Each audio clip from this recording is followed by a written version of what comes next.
welcome to the Old World Fanatics, your Warhammer Fantasy podcast to quench your hobby thirst for all things the old world. I'm one of your hosts, Gummo. I'm back here on a Tuesday with Josh and not Andrew, Starky, someone else with another beard. Yep. Hey, Starky, how you going, mate? Yes. Managed to replace the beard. Oh, good. Good, thanks, guys. Thanks for having me on.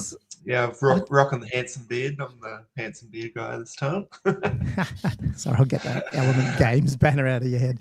Welcome, mate. I just, for those who are just joining in and all that, I didn't even realise that Starky hasn't actually been on Old World Fanatics and hadn't met Josh. No. Long time listener, first time showing up. I've heard every podcast. I think I've been here for. No. I mean. What? There's a lot of podcasts. I just listen Even to I'm them. That's quite easy. Yeah. It used to be every Tuesday morning, Wednesday morning at work. Yeah. Get you through the work day, I guess. But Starky and myself and ASB were doing some early stuff in the early Masters, Australian Masters season 1, really, the Old World of Oz. And I think so people will probably have seen you, but if not, what I might do actually, do you want to just give a 2-minute intro about who you are and what you do, just in terms of Warhammer? Yeah, I can do that. Oh, well, like many of my lovely age of 43, I started in high school in like 97. The nice 5th edition box, like conned my parents into the 5th ed one, paying for half of it for me for Christmas. Nice. Yeah, so got into that. Had a few friends at high school we played with, and then I recruited more friends at high school. We had a good 10 players at high school. It was pretty fun. And then when 6th edition came out, I think I got a girlfriend around the same time, so I dropped off for about a year and picked it up after that, and been playing ever since. I always wanted Hero Quest, but you couldn't buy it anymore, so that's how I went down the Warhammer path. Track. Yeah, the Warhammer path. It's funny you start that, hey, you don't realise your whole life is going to be this. Yeah. Like a substantial part of it, not your whole life, but yeah. No. Yes. If you dedicate, I think if you like the game, you kind of just get dedicated to it and make it a major part of what you're doing. Yeah. And I guess we'll get onto that. So, like, I'll intro just quickly to just the episode where, like, I wanted to get Starky on because Andrew's off, and you just ran a tournament. Ironically, right behind you there, you were the man in Australia who we know runs his own. Is that the venue? That's the venue. Yeah, that's the venue. It fits 10 tables in here, and then the rest I just put out on the patio. Yeah, it's like 30 players. Oh, and you have more tables. Okay, 10 inside, and then also additional tables just out. Oh, yeah. I ran a tournament for 9th Age once with 22 players just on my patio and in the house. Yeah, and then can fit 20 in here. So, yeah, fit a few if I need. I tend to just run lunch out of the house, though, these days, because my wife she's kind enough to do the lunches for me. And because then people don't have to run downtown to get lunch and stuff like that. So she does that for me. We usually sort something out. This time it was stuffed potatoes with the works. Now, for those who don't know Australia's geography, it's up in Kingaroy, which is a good few hours from Brisbane. It's like 2.5, 3 hours from Brisbane. Yeah. Okay. Yeah. So it's everything's just a long way away and that's from Brisbane. So from it's a central location. People love that it's 2 hours from anywhere you want to really go. Yeah, just not here then, and not at Melbourne. We do day trips all the time. Day trips are very common for our family. We get in the car at fucking 7 o'clock, get home at 10, go to the beach and whatever. Yeah. Common thing for me. Yeah, so I you had this, you just ran this tournament, so I was going to get you onto that. But I also know from your background, obviously you've got your kids into it, and then obviously we knew Battle March was sort of getting a new book, which just obviously went into pre-order. And Josh is very keen on it. He's run an event. I have not played a game, but I am quite keen to use it. I think I've talked about this, that maybe get my ass in gear to do my other little armies and projects rather than try and take on the 2K. So I thought you'd actually, it's a good blend of a topic to talk about your event, but also you got your kids involved and how you see Battle March as well. And then obviously if you stay around or you don't, you can drop off at halftime. Josh and I want to definitely have some really ugly potato pics of the book. We want to like run through some of those things and have a chat about the Battle March stuff. So not photos that we took, because we haven't been supplied with any of this. You know, we got plenty of content creators out there that get all this gear, and we're like scrounging from screenshots we can find on the internet. No, we're always the last. But and also this, I'll just go into it. And thanks anyway. If you are listening to this, like, subscribe, all of the usual stuff. Leave some comments. Actually, I should say hi to all the people on the chat. I know we're a day late, people. Sorry about that. We've got Little Griff and Mark Langley's in the house, and John as usual. And Matty 2472 is in there as well. So I'm assuming the usual crowd will deal with us being there on a Tuesday night on Australia time. But yeah, I wanted to ask you guys, did anyone pre-order some stuff? And if you did or didn't, did you get the Battle March book, I guess? No, I have not. Maybe that's why we haven't been doing anything. But okay, so Josh, did you even attempt to buy it? Well, I really did actually want to buy the Battle March book. And then I kept reading, I saw on the chats, it's like, oh yeah, sold out, like the pre-orders. And I'm like, so I didn't even bother looking at it, to be honest, because I'm like, that just put me off even loading the website. But I would have. Okay, well, because it's like, it's, you know me, I've been buying most stuff that comes out like that, and I didn't get it because it was sold out. It was like, oh, right. So even you didn't get it. I didn't. Well, I couldn't order it at pre-order time. I was helping my daughter move, and so it was like 4 o'clock in the afternoon. Then I got back, and I went, "Oh crap, pre-order!" And then I looked, and it was sold out. And I was like, "Oh, like 6? You mean like how? That's just like a few hours later. 4 hours right? or something? Like, yeah, and it was sold out. That's not. It's not like it's 3 days later. That's like, no. It was, no. Having said that, like just before for a Taylor Swift we went live, I got an email from Games Workshop because I put the notify button on to say it's back in stock. And then I went to try and get it, and then their site's up for maintenance. So I was like, I don't know. I just can't get the book. Oh, I was too busy hosting a tournament, so I have an excuse. That's a very fair reason. I think so. Yeah, very much. Reason. Apart from furiously painting for the next couple of weeks' time. Anyway. Yeah. So let's get on to that. So yeah, we'll chat. We'll intermingle a little bit of Battle March chat through Starky's part. But I did want to hear from him a little bit about, do you want to just walk us through? Winter is coming. So this is obviously a tournament you run, but you run a few of these. You don't just run one. Oh, yes. So I've run around 3 tournaments a year. Try to run 3. 1 2-day and 2 1-days. Get the guys all up, and it's lovely to have a whole range of different people from the state. Like I think this time I had 6 new players, so a few of which have just come from nowhere, their first tournament. So I always try and encourage people with all different skills to come, because why not? You're just playing a game of something. Well, this you is love. what I'm interested in, because I know we're talking about Battle March. Everyone knows all the rules properly. Yeah, well, like, where did these 6 come from? Like, when you say you're encouraging them, like, where are they coming from? Where are you getting these? Well, 2 of these were from Brisbane, and they've got more friends, and they're just not in any of the actual communities that play there. They're just their own little group of friends, and for some reason they've tried to come to mine first. And I'm very welcoming of new people. So they must have heard good things about it, though, because what is that, like 2.5+ hour drive, depending on where they're coming from. Brisbane. Like that's a fair vote of confidence in they're going to be, I know. Devote their weekend to coming out to your house. I'm just going to ask this random guy's house to have a tournament. That's true. Like, they didn't know. They're like, my daughter's like, they didn't know where to go, Papa. They're like walking down the driveway. I'm like, I'm going to some random guy's house 3 hours away up in the bush. This just sounds dodgy. It really does, like going to like a gaming store is so different. Like at least it's not a gaming store. Public zone. Like you're going to a known quantity. Yeah, yeah. Roy. Got new people coming and through here all the time. That's so amazing. Yeah. Yeah.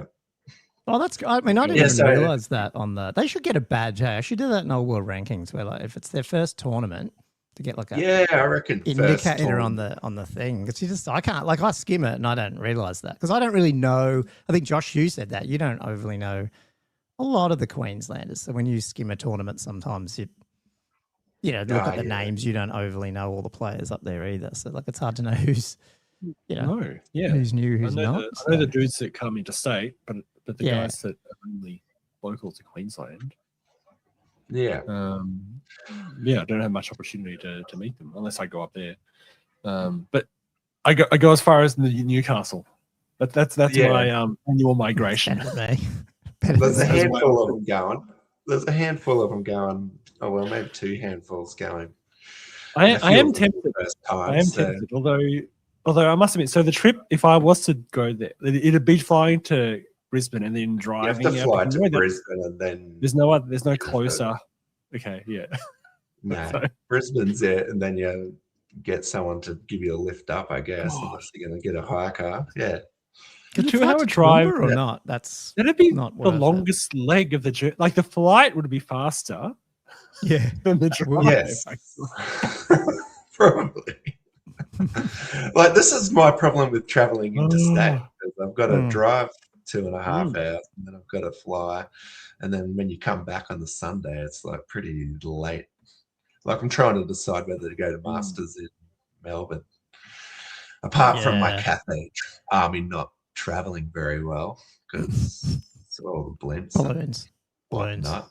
Mm. Balloons, yeah. So, yeah, it's also the traveling there. So, it becomes a bit of a. So, of a I'm interested to hear though, with this event a little bit. So this was it was one day. This one wasn't it? Yeah, one day. It was a one day. Had 22 you- players. It dropped down to 18. Yeah.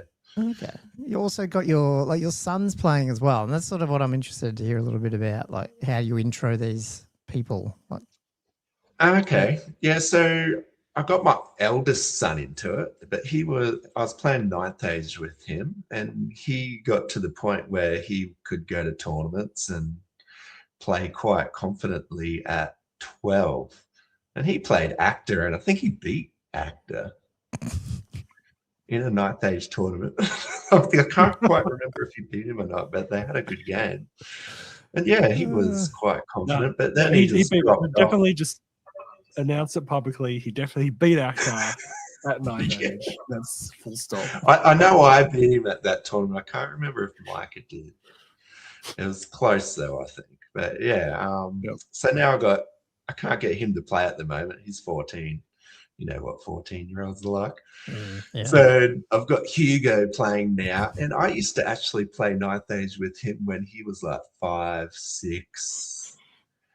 So I'd be playing with him, and I just try give them different options of what they can do. You know, like you tell them, all right, Hugo, you can charge here, or you might be receiving a charge, you can flee. And just give them the options and let them choose what they want to do. That's how I try to teach them how to play anyway. And then they usually pick the right options, and they'll pick the right things to do eventually, and then they learn how to play like that. Have That's they how I hobbied? Like, to do does Hugo hobby a bit, or is it still? I mean, obviously, for those who can see the screen, there is a massive set of cabinets behind Starky. You have He has his own army. at least He, every like, army, don't you? Multiple times.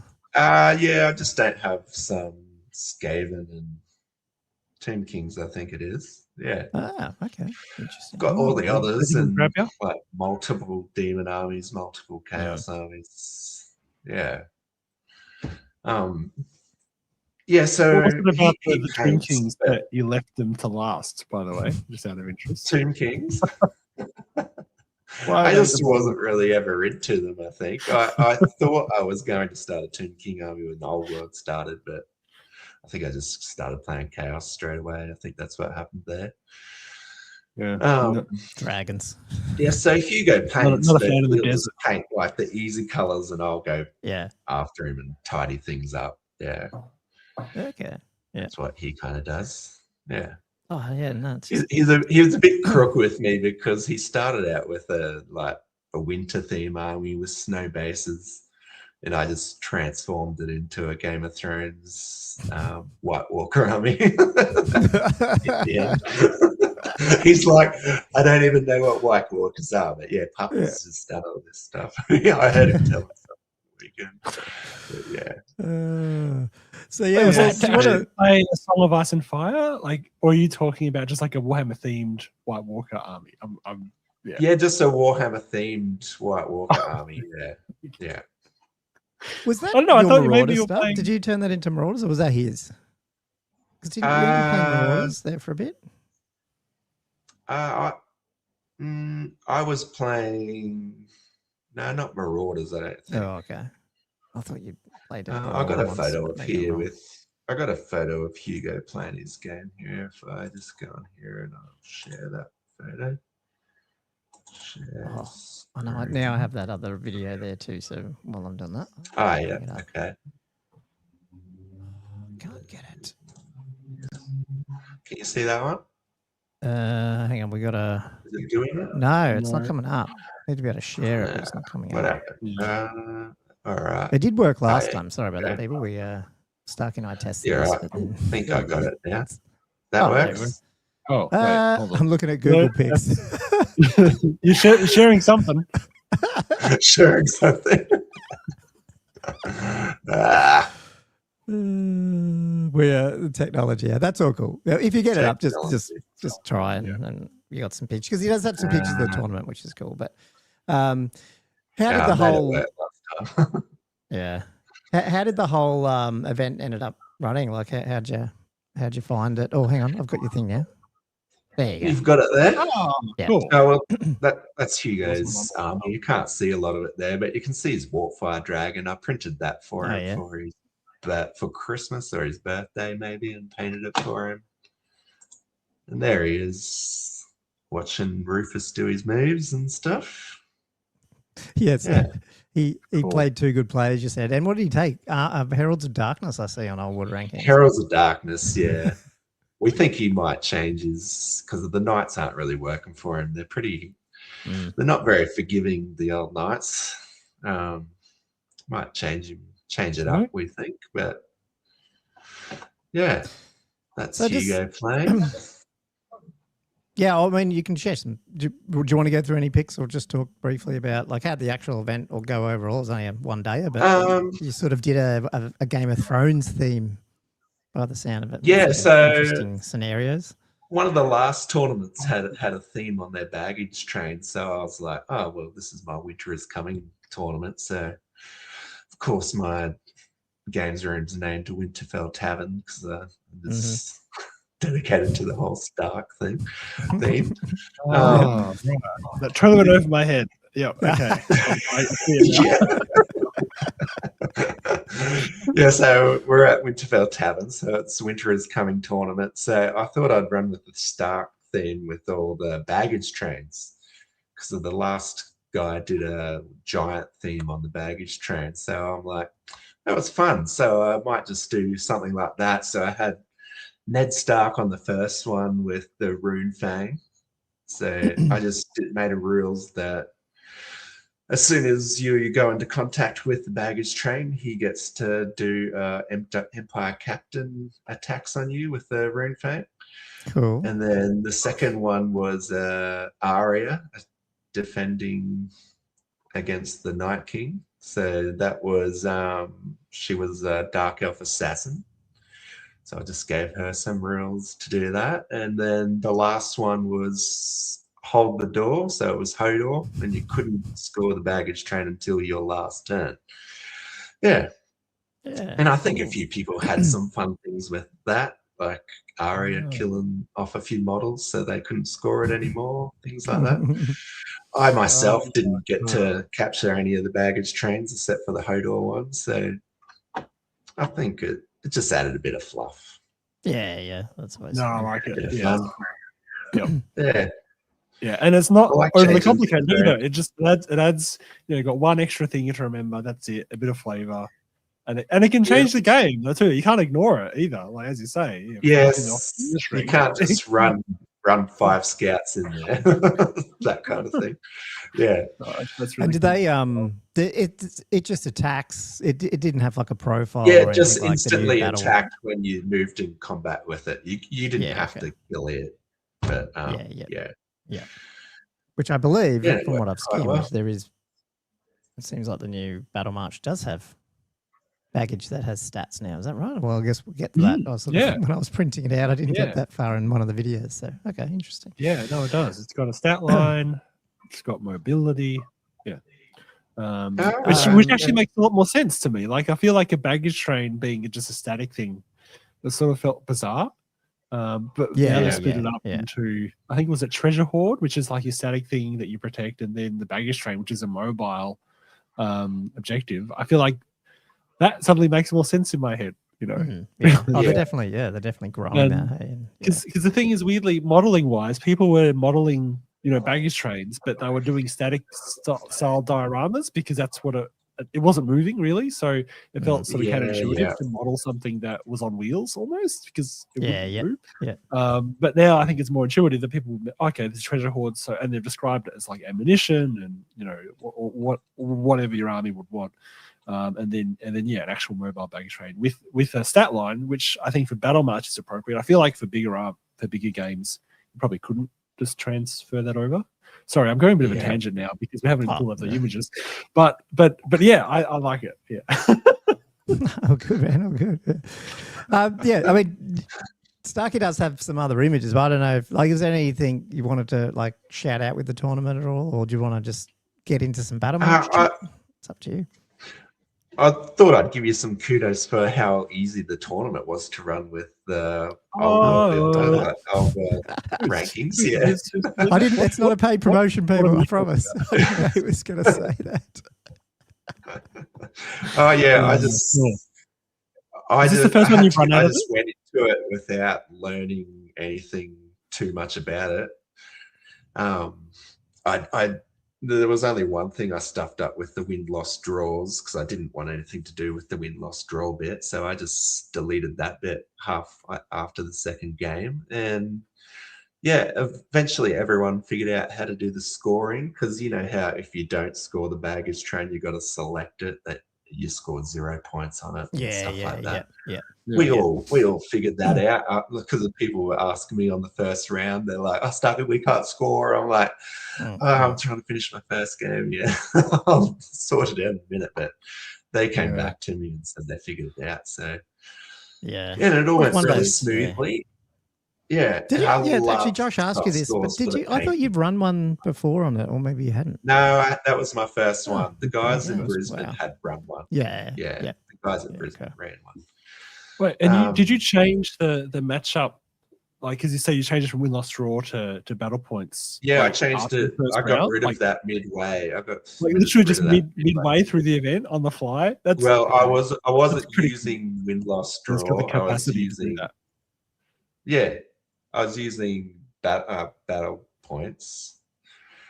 And, you can. It's pretty flexible. You can move stuff around and rescore it, and stuff like that. So it's pretty because I've heard a lot of that with BCP that people just it's maybe you can, but there's a list of things you can't change and some things you can, and I just think it's very rare. And I try, but there's more tournaments getting launched all the time. I try to check people's setup before. I don't think I even checked yours. I just thought it looked like I knew what you were doing. But some other people, you look at it and go, "Oh, I think they've screwed something up there." So I message them and say, it's complex. Overlord is watching the people setting stuff sometimes up. I just don't want to, especially if it's overseas and I'm going to be asleep or something, and they're in Ireland doing a tournament and I'm asleep and then something doesn't work. I'd rather just go, "Hey, I think your score there thing is wrong. Do you want me to fix it or whatever?" We weren't going to I think I had it in there as a win-loss draw thing. That's why I think I selected it because I was like, "Oh, yeah, that can be another win-loss. That can be another tiebreaker kind of thing." I think that's why I put it in there. But eventually I just took that out and it all ran smoothly. I really liked the soft scores for the painting. Oh my god, that was so much easier. Mm. I tried to a do lot of that's inspired by like, Josh's so good. feedback. So I tried to do 1, 2, 3 points for best presented and best theme last time, and by the end of the tournament, my head was just fried. And I'm like, yeah. trying Well, yeah, to you had voting. do all Hey, you were this like you had so votes more, for yeah. for yeah. Awful. Yeah, Awful. Impossible to be a player TO if you're doing that kind of stuff manually, isn't it? yeah. Like, I was people just just too exhausted. Like it was on pen and paper. I'm like, this guy's got 3 points. This guy's got 2. I'm like, it was painful. And everyone's waiting around, and it takes like 20 minutes to put all that stuff on a piece of paper. So yeah, that was all it's just done. ridiculous. Yeah. It was Oh, very it's smooth going. I love it. Yeah, Doing well, well. I mean, we're at Oldhammer next, where it's another 50-player one that we're on, and I think there's a couple of other tournaments running that same weekend. So I'm like, hopefully everything works. Yeah. I mean, not that the multi-tournaments would be an issue on the platform. It's more that if they need my help, I'm playing in a tournament that weekend. So but all good. No, it was all pretty I'll intuitive. have a Like try. it was pretty easy to figure out. Yeah. Sorry, I'm, Josh, not, what was I'm that? not a computer whiz, and I found out how to do it. So. We're really going to add some more tutorials on the website. We were talking about doing that ages ago. We never got around to it. I'm sort of semi into that, especially now that You I sort of guess asked the me, UI and is sort of settled down a little bit. You know what I mean? Like I'm not re-gutting the battle hub as much. Hopefully I can. I sort of held off like doing too much video shoots and stuff, but I'm going to have a little help on every screen, which then shows you like what that screen does and how to configure it. Plus, you need a whole player one as well, a little bit to this is how you score and stuff. Yeah, like that, Yeah. and even just explaining what all the options mean and because as I say, like you've misconfigured the win-loss draw thing, and then I think if there was something explaining in detail what each step does or what each setting does, I think that would probably be helpful for people, for TOs that haven't used the software before. Yeah, 100%. Yeah, it needs a lot more of that. I also did. The guys really loved that I did the rankings pairings. Oh, okay. So I did all the pairings for the first round with the rankings. Yeah, it was with the rankings. I love how this has become like a 10-minute chat about the intricacies of old world ranking software. So my head's exploded. There's so much stuff. I think Josh has seen some of the new stuff coming with some of the stats and stuff. So some exciting stuff about to come out, hopefully. So good stuff. Yeah, we'll get there. Anyway, while we've still got Starky for a little bit, do you want me to bring up some Battle March? I was going to say leaks. They're not leaks, are they? Battle March goodness, and walk a little bit through that. I don't know how these are all going to go because some of them are like portrait and some of them are landscape. So I will try and zoom in where I need to.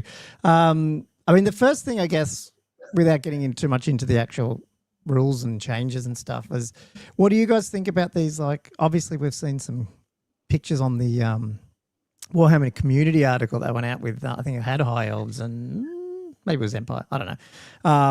But obviously, now you're seeing like these little armies that are already in the book as well. So you've got like the Helmgart Wardens and the War Drasgog, and there's some others down the page here. But yeah, like, I don't know, do you like this sort of thing? And do you think these are obviously going to be the battalion boxes?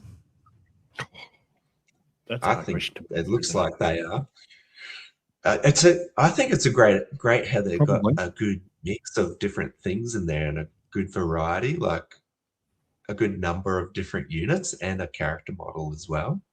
So didn't those other boxes only have like 3 units and one random thing like a steam tank? Like they didn't. Usually it was like a double kit thing and then a special or something. Yeah, or 2 chariots. Yeah, gyrocopter.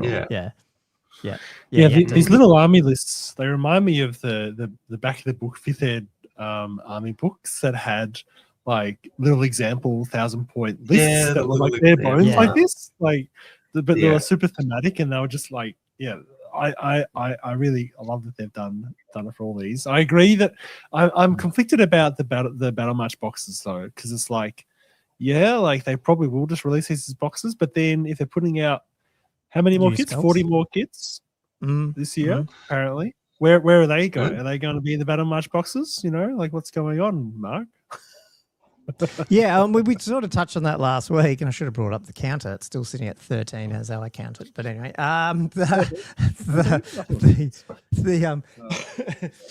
the unless they totally release multiple kits per faction this year, I don't know. I feel like there might be another round of battalion boxes which will go out with some, older. They're not all going to be new, whereas the new Warhammer, the new Chaos and the new Cathay are obviously new kits.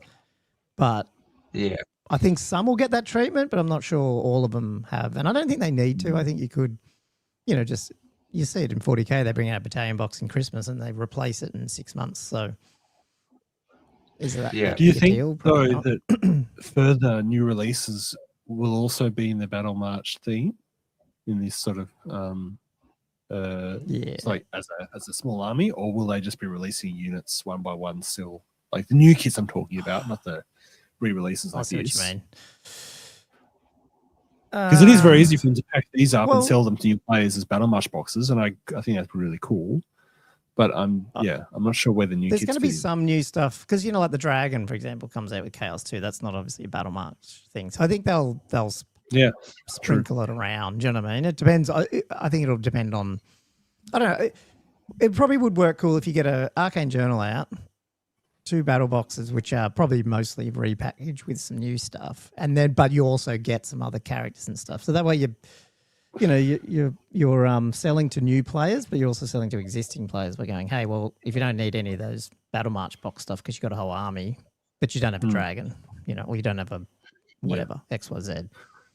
Yeah, true. It could just be a mix, and they could put out a whole a new box with its own little army list in the box, like similar theme like this, and just keep releasing more little preset battle marches. And if they put it out enough, I think I saw it coming from John about preset battle marches only randomized for masters. If they put out enough of these, then that could become a thing. That would be good. It could totally become a thing.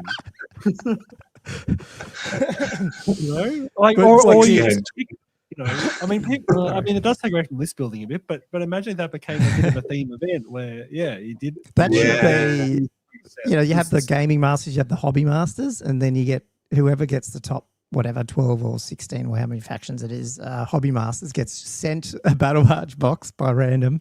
You have to paint it up and turn up to the games to play the tournament. Then you're really going down Games Workshop's route of never using legacy armies, but yeah. Well, no. Well, I was literally in my head. I'm going to say, now it's up to Val to put out Battle March set lists for all these Renegade lists. How good would that be? Yeah, well, I think Rob said that on his latest video that's what they might end up doing. He sort of thought of it on the fly, I think, but I was like, that would be cool. I think he has. Yep. Yeah. I think he has to. Well, once he's finally written the last. Maybe these Battle March boxes are the only thing new that they really release, because like there's the Chaos Dragon, but we'd never gotten a model for that. What else have we not gotten a model for that you can think of? It's not a lot. There's like if you look but even like you look at the orcs right here, they don't have half their range. Like Night Goblin range is technically non-existent. You know what I mean? When you talk about Fanatics, or the Squig range, all that stuff, half it doesn't technically exist. If you go off Games Workshop's lack of AOS usage. So yeah, I don't know. There's still a lot that isn't. Wood Elf Dragon. I thought they did bring, or is that just the made to order? They did the Wood Elf Dragon. Yeah, they did the old school dragon. Yeah. I guess they did the old boy. The Sisters of the Twilight one hasn't reappeared. No, it hasn't. No, yeah, I reckon that one will fly off. Hey, I wanted to just. Where was that comment here about double packs? It was Alex, I think. Where would you say that? Someone's talking about double. Oh, double kits. That one there. What am I winning? All double kits for me. Mark said that. Sorry. Did you guys see in that article about Gulrock? About the Chaos Dragon in the interview with the designers or whatever it was. That they have designed it specifically to not have the rider. So technically, it is a triple kit. Yeah, because I did hear which is something good. like that. Yeah, That is because cool. sometimes they build the saddle or stuff onto the mount, and so you sort of can't. Or you could do it, but you have to go cutting and green stuffing. Yeah. So Yeah. Well, I think we've seen our first technical triple kit, special character, and 2 other ones with that Chaos Dragon. So yeah, true. it's pretty good. Oh, good on them for doing that. Well, I mean, I don't have 2 sets of feet. Like, I mean, technically, I guess it's 3 different things. But if you buy 1 box, you can only get 2 things out of it. 2 torsos. Well, yeah, no. Well, yeah. In my head, I'm thinking Games Workshop, they want to sell 3 boxes to you for each of the versions of it. Anyway. Oh, yeah. I mean, we could just keep. Yeah, I've got other. We'll get into some other discussion about Battle March potentially. Not that you ever see them. Well, that's the thing. It's half this AOS-y stuff that hangs off the edge. It's all the AOS. Just not there. Yeah. Which is a bit weird. And that's a good point. Dark Warriors were a triple kit as well. Dark Swords, Dread Sword, and Dread Spears, which is something that I was doing the other month, so I probably should have thought of that. But yeah. And then you got the Beast of the Reek World there with some Beastmen. They're doing the same thing. Like half this stuff's sort of cut off on my screen, so it's probably not wide enough. I wonder if the Battle March box will have multiple characters in it. That'll be interesting. It'll be interesting to see if some of the boxes have multiple characters in them. You probably. Would any of these have more than 1 character? Well, well, that one there has Beast Lord and okay. Yeah. And then that Orc one had 3 characters on its image. Yeah, 1, 2. Did it? Oh, There's yeah. one up the These top, at the back. Black Orc. Yeah. Yeah, no, it's cool. But yeah, so then they brought out. I don't know how much. Josh, I mean, you can drive here, tell me where to go if you want, but they did talk a little bit about the scenarios that are in here, but I don't know I got all very good shots of any of them. So do you want to cover any of that, or do you want to just talk a little bit about what they've changed in the rules and the magic items? Well, yeah, no, I haven't had a chance to really look at it that deeply. I like that bottom right one. That's different. Yeah. Yeah. I agree. The outflank was cool because I looked at that and then opposed flanking style. I was like, "How different is that?" And then I was like, looking at it again. I like the sizes too. So, I don't think it's on this page. It is, but do they get the math right this time, unlike last one? Well, because they said a range. They were going up to 3x4 foot for the bigger, the bigger Battle March, which I totally agree with because that's what at 600 plus, and I like 650. I think running it on the smaller size, what was it, the 30x44, whatever it is. I think it's just a bit too pokey. So you're going 3x4, which is literally what they've written on the text. So if you do the 500, if you get the box, which is probably around that 5, if you're going under, one. I reckon so. Yeah, you do want it. You want it fairly tight. I think these games. If there's too much space on the board. You've only got 5 turns to play with, and you want to get in quick and start killing stuff. Yeah. The other thing too with these other sideways deployments is sometimes they're a bit awkward when you're playing on a massive table, but I assume when you're on a little one, it doesn't really matter. So you can probably come up with some crazy deployment zones because you don't have to worry about where it fits and someone's.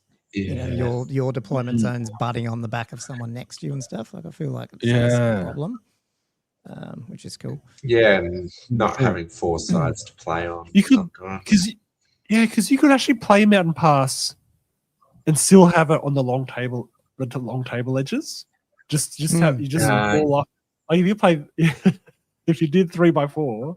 Yeah. You're just playing on the normal. Everyone's just next to the other player, except stripped down the middle. Is that what you mean? Yeah. It's like pickleball on a tennis court. 3x4 compared to a 4x3. Yeah, I love it. And then I don't know how this book is laid out because it did seem weird that it felt like they were adding stuff and they hadn't actually got to the rules. So maybe it's not in order. I don't know. I was just going off the videos from Mountain Miniatures, but. There's the secondary objectives here. I love these. Further back. Yeah. I haven't missed the actual rules, have I? No, it is. Like I did miss that one. Sorry. I did miss it. It's right at the beginning. It's one page. Mustering your army. That's what. Which is all the same. It's as all the same, previously, isn't right? it? Did they change anything? I can't see can anything hardly different read on it. It's there. so blurry. Yeah, I can't It read. looks all the same to me. So it's 35, basically 30, what they're 25, changing is like zero unit limitations. limitations, 35 really, characters, and then the 25. 0x rule. Yeah, Is that right, Joe? Like they haven't Yeah. changed any of the 25% characters. 25% min core and stuff. They've just locked down how much you can spend on units and characters, and then obviously you Yeah. get that 1, 0 to Or 1 on a single one. choice. Yeah. Yeah. Makes it easy. Yeah. So it's all the same. Minimum 2 units. Yeah. yeah. Then Which you get these. I feel secondary- still needs. By the way, I think you still need some additional limitations on top, because I think it's very easy to break Battle March if you went Yes. Yeah. aggressively with how went you with the lists, which is a shame, because if Battle March is a window to get new players in, and you're running events where people aren't preventing people breaking it, Yeah. it's going to end up Yeah. being an unpleasant experience for new players in the wrong environment, I fear. Can So you do I think like you need to 5 be on top plus of it. units or something? Hey, That would 5 what units. would like 5+ units might help. People not like maxing out their army. I don't know. Oh, that'd be awesome. minimum 5 But like, units. what was Josh? How much That was was that like, one You have to have where at least 5 Jay units brought those kind of thing. fanatics?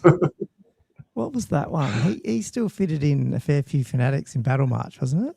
Is it Jay? Yeah, yes, you fit it in 6. 6. Ah, All it takes is 2 units of reasonably, like the Night Goblins aren't expensive. You can fit them in Yeah. very easily. yeah. Didn't even realize, what he was doing. Because magic missiles, skirmishes, all the stuff that's a little bit more powerful, random, like big random movements, Yeah. ethereal, all that stuff that's, it is powerful in the game, but it's mitigated by the size of the game usually. In the Battle March, some of that stuff does really get magnified quite a lot, because it can really dominate the game, because you don't have as many counters to stuff like ethereal is a really good example of something that in a small game like this, if you just have a magic weapon, like you just can't do it. Yeah, I mean, up until this, at least they've got some cheaper weapons here, but before then, what are you doing? Like, you probably didn't fit it in. So, yeah. So then we got this additional rules, secondary objectives. And again, they're too blurry for me to really read, but I'm just going to touch on what I can see here. The raid and burns. That's actually, so this is destroying the treasure troves. This is what you were talking about, Josh. That is sort of a standard one, is it, to destroy? And then you've got the actual baggage cart, which has stats. Mm. Is that how it that's works? right. So it used to be it's a baggage train in the big boy leagues, whereas this is a cart. Yes. Yeah. Okay. Cart. And Why I does it love take that they've less added. to kill a baggage train. I don't know. So anyway. I don't know what the difference is between a train and a cart. Anyway, I mean, I guess a train is multiple carts, but it's the same base size. I don't know. Anyway, I really, really like how they've done this, because they've added some cool special rules. That I can, because like I'm literally running a baggage cart type thing in the GT I'm running in a month's time in Melbourne. Yeah. Which is the same thing as this, but beefier stats, because it's 2250 points. But I really quite like that they've added some new special rules like fleet of safety, which keys into the victory points scenario of just, you move it once it goes off the table edge, and non-combatant, which, can't voluntarily charge. And it's really nice, because I can potentially just adapt those into the rules that I really want, and then I can just refer to that. Oh yeah. So how does this work? So maybe use secondary if one or both players may add a baggage cart to the army for the duration of the game. So like, do you get to just choose this, or is it part of the scenarios? Like you like roll it up, or like, because it says here you don't both have to have a baggage cart. Yeah, I think it depends on the context. Okay. So it may be secondary scenarios where you both get a baggage chart, but I saw there was also some random events. I forget which table it was, where it was the one where you get the mercenaries as well. Maybe in the Reign of Chaos, I can't remember. Maybe the Wilderness one, where a baggage train can be randomly generated on any table edge, like using Yeah. scatter dice, and then you just randomize whose baggage train that is, Okay. I like baggage that. card that is, so that it becomes a unilateral victory point thing where only one player has it. So Yeah. Okay. Okay. Interesting. lots of different ways. What have they to gone run for? it. Going strength 4, tough 5 forwards. It's like a it's a heavy chariot, I guess, in that regard. With some with the draft animal. There's always going to take someone out, as they do. So that's cool. Armor save 5, close or flee to safety, lone and non-combatant. Okay, cool. And how It's close got are these leadership, rules to so the I ones guess you've done before, Fanatics. Josh? Quite different, really. I mean, the fleet of safety thing is something I would just put in the scenario rules. Non-combatant is something I haven't used at all before. Usually I just give them impact hits and let them charge into stuff. Because like, why not? But it's cool they've got that special rule, and maybe that's a better way to run it. I also had never thought of putting loner in as a special rule, which totally makes sense because you shouldn't just have the character joining the unit of the baggage card. So I think that's a really good idea. Instead of these like abusive things that people do. That's cool. I do. Yeah, I am glad that they've. I don't know. I just feel like they're learning and they're like throwing these extra stuff in that's in theme, but also probably. It's almost like, I'd throw that. It was an MVP in the Cetra's book, and then they've gone, hey, this is actually a bit more fun. Random I'd happenings throw that as in well. a 2,000-point tournament. Sounds cool. Yeah. And then random happenings, oddities of war. Basically, there's the disruptive weather. Now, Josh, you like zoom this. in on This that is a bit right more. up. I haven't had a Try. chance to have a look at it. The weather one. Do you want to? I'll try read just when you use it. Do you want me to do that? Yeah, And then I sure. can get a look at the Sure, table. sure. Yeah. So before playing a game, Battle March players should decide if they do include the random happenings or not. If they wish to include, they should choose one of the tables on the following pages. So disruptive weather, wilderness terrain, and chaos war. If the players cannot agree which table, they just D3 it. Whilst it is recommended that players choose to use just one of those random happening tables, you can actually go and use all three if you want as well. Each of the random happenings table accompanied by guidance on when rolls should be made and all that sort of stuff, blah, blah, blah. So then we have the three of them. So we've got disruptive weather. It's gone back out. Yep. Let's try to bring it over. There we go. So we got on a roll of 1, we got a heavy downpour. Heavy rain has turned the dry earth into almost inescapable quagmire. All units suffer -1 movement penalty, and units with swift stride are unable to use it. Even units with fly axe special rule are affected, struggling to free themselves from the mud. So when do you roll this, by the way? Okay, so you roll a d6, consult the table before deployment. The result effect remains in play for the duration of the game. Wow. Okay. Oh, Wow. Okay, so one completely I mean, imagine I guess dwarves in this. 2 dwarves.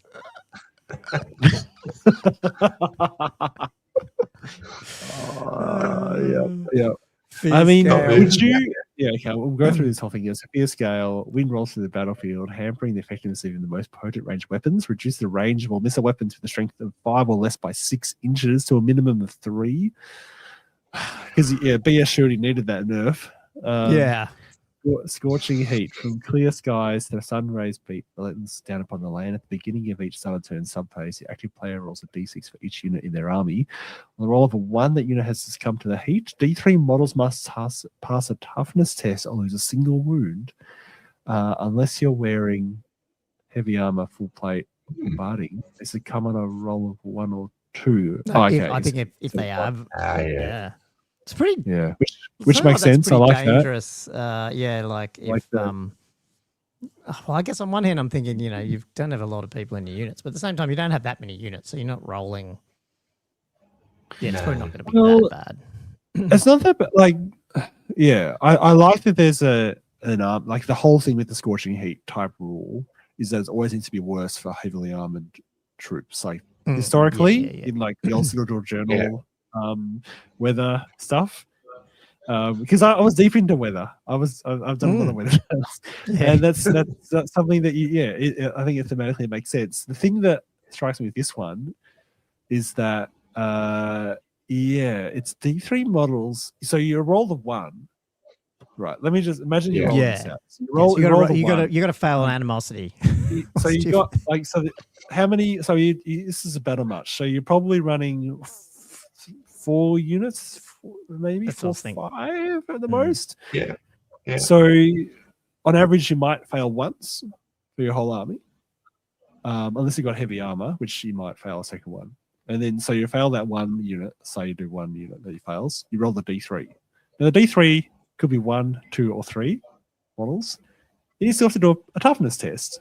In most things, tough 3 or tough 4, you might fail half each of those. So what you're looking at is between half a wound to maybe 1.5 wounds on average. Yeah, just don't think it's do a whole lot. Yeah, that's not much. That's really not much. Yeah. So it might have been interesting if it actually reduced, I don't know, charge and flee moves for heavy armor. Oh, is it sorry. Yes, I totally forgot it's the start of each shit. Okay, yeah, cool. Oh, okay, that is okay. There you go. Okay. Don't be a character. I was like, what the heck? What is this? Make sure you're in units. Yep. Yeah. So just your turn though, isn't it? So you do that 6 times in a game. Yep. Okay. Cool. Yeah. Yep. Back on board. Right. Cool. Yep. That's good. Yeah, that's better. Right. Yeah, lightning strikes, thunder. Yep. Don't do that one. Rumbles and bolts of lightning strike from dark and storm clouds. And here's another one. Beginning of the start of each start of turn subphase, the active player rolls a d6 on a roll of 1 to 2. Lightning strikes a single randomly determined unit belonging to that player. A unit struck by lightning suffers d6 strength 4 hits, each with an AP of -1. It's actually pretty. I mean, you've got to fail that 1 and 2 roll, but it's actually it's not too. It's pretty powerful actually in that sort of small game. Yeah. I would have liked flyers to be more likely to get hit. I don't know how you do that in mathematical terms with the rolling, or if the unit happened to be flying, that they would suffer a higher strength or more hits. Because I feel like surprised they don't automatically have to take a panic test as well or something, given that you've just been hit by lightning. But anyway. I like that. That's cool. And then what's Dust Devil? A swirling windstorm rages through the battlefield, throwing dust and debris to the air. Plays a 3-inch. The last template representing the Dust Devil in the center of the battlefield and scatter 2d6 inches. The Dust Devil scatters another d6 during the start of every start of turn subphase.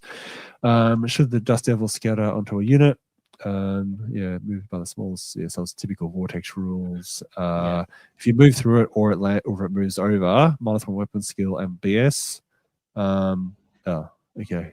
And that's it. All right. Very wordy, not much. Not much. I was disappointed at the end of that. It should be at least -1 to hit. -1 weapon skill. It's a lot of work to get a pretty minor debuff. Yeah.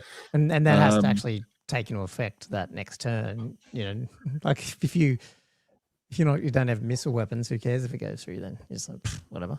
Yeah. Exactly. Exactly. And then you got freezing winds, cold winds batter the battlefield, slowing warriors, making them reluctant to advance. At the beginning of each starter turn subphase, the active player rolls d6. For each unit in their army, on a roll of 2+, the unit may act on normal. However, on a roll of 1, the unit must make a leadership test before moving, shooting, casting spells, or declaring charge. If this test is failed, the unit huddles against the cold and refuses to act.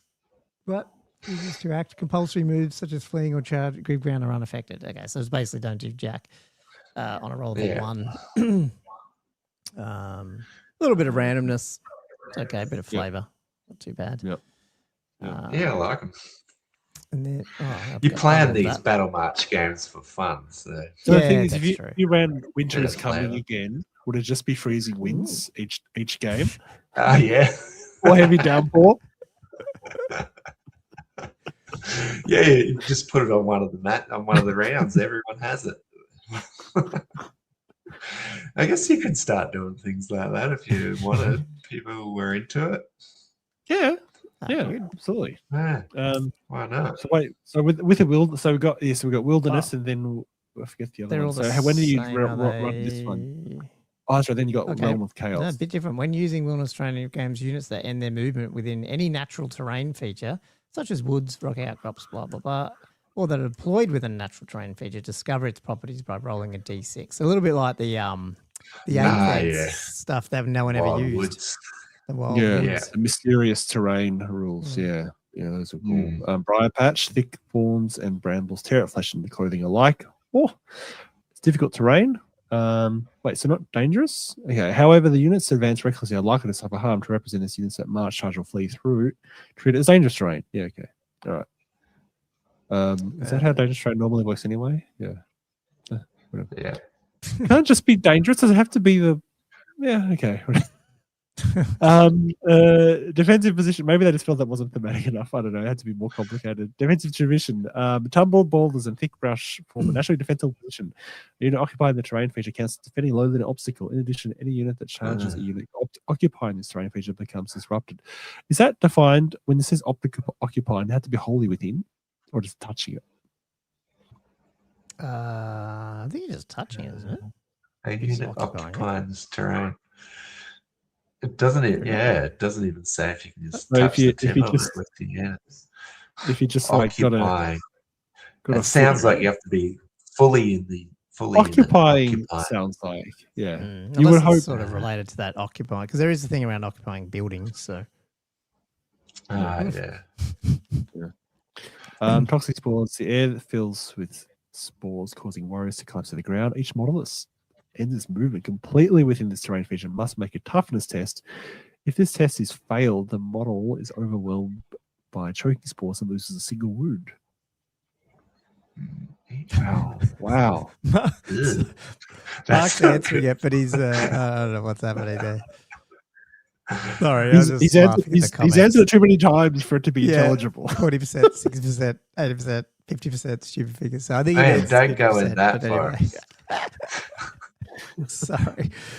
So what was it? Ends its movement completely within the terrain feature. By the way, so you have to be wholly within or just touching it to trigger the D6. Because like with that model that ends its movement in it. So within you can move through it within.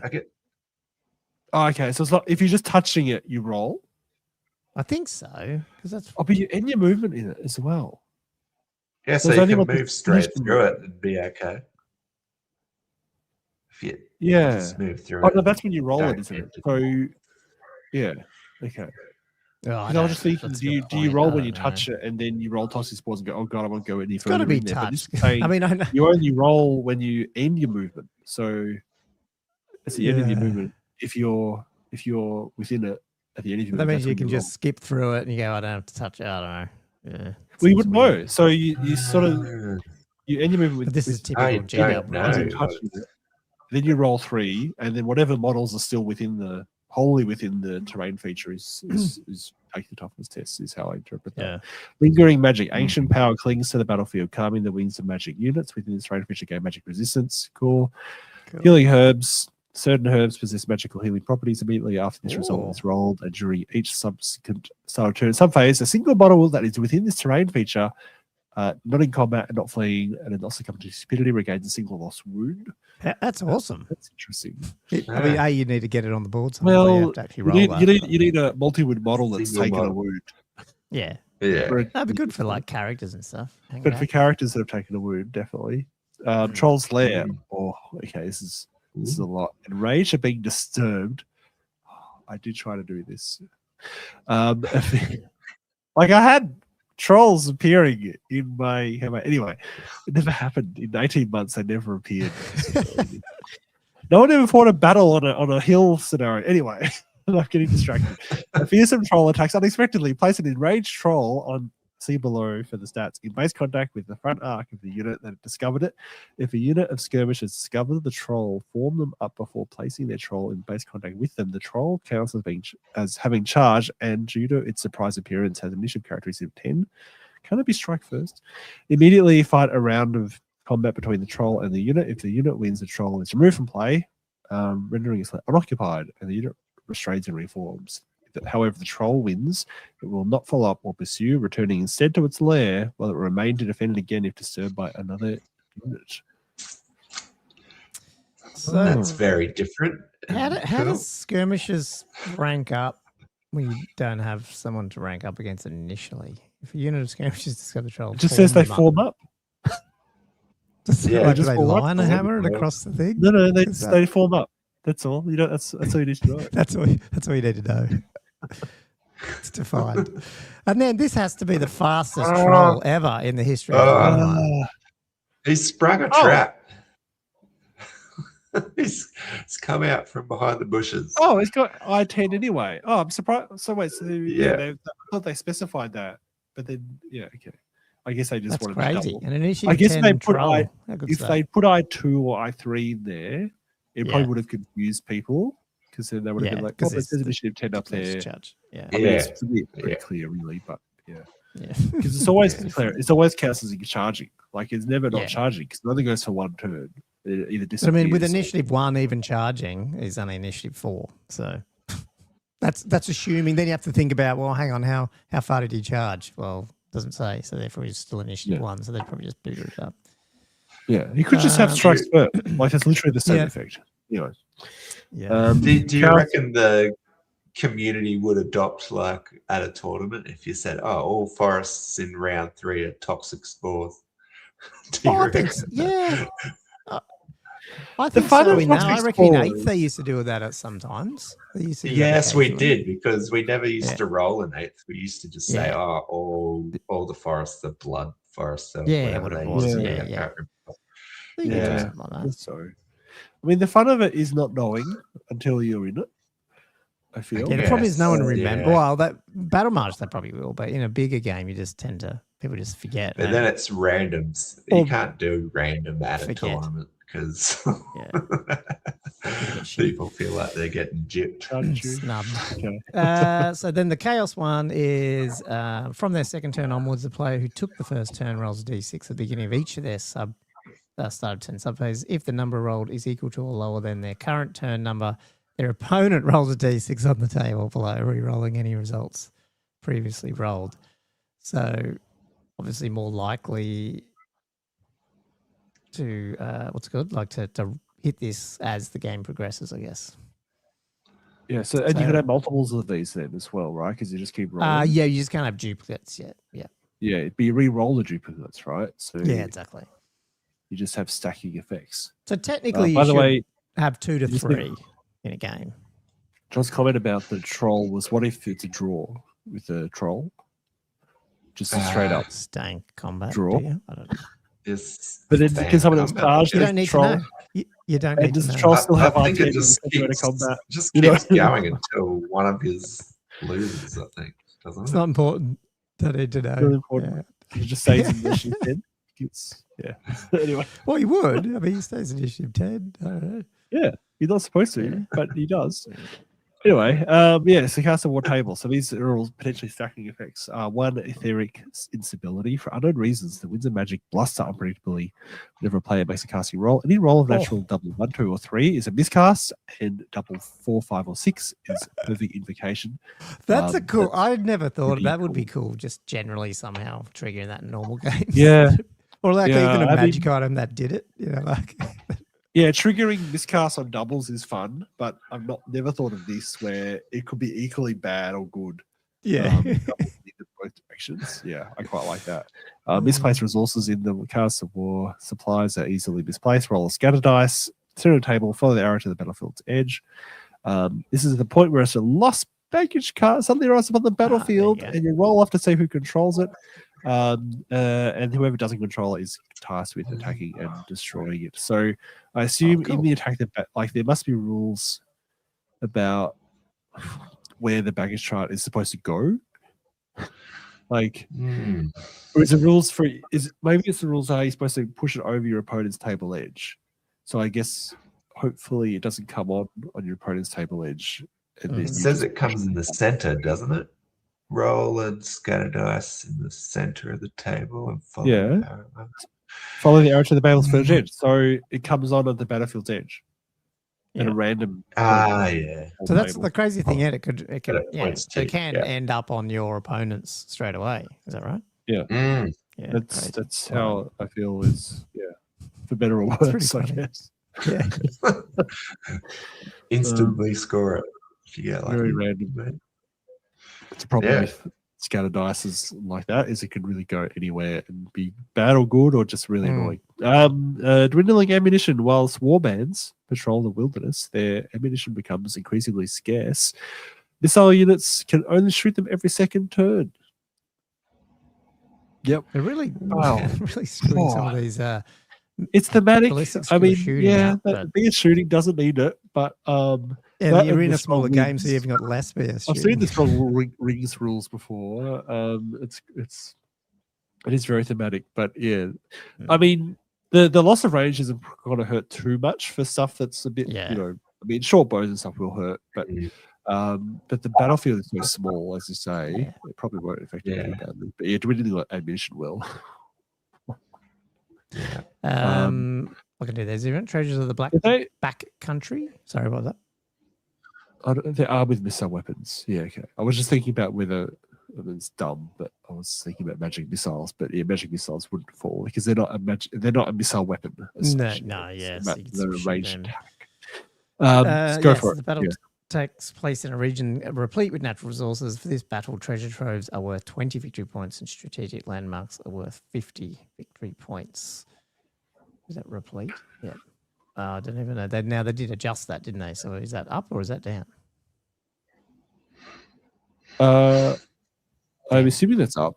Surely. Must be up. Okay. Yeah, because the other things are 10. I remember reading. 10 and 25. They're only worth 10 and 25. Yeah. That's really pathetic. I've read That's- 10 somewhere.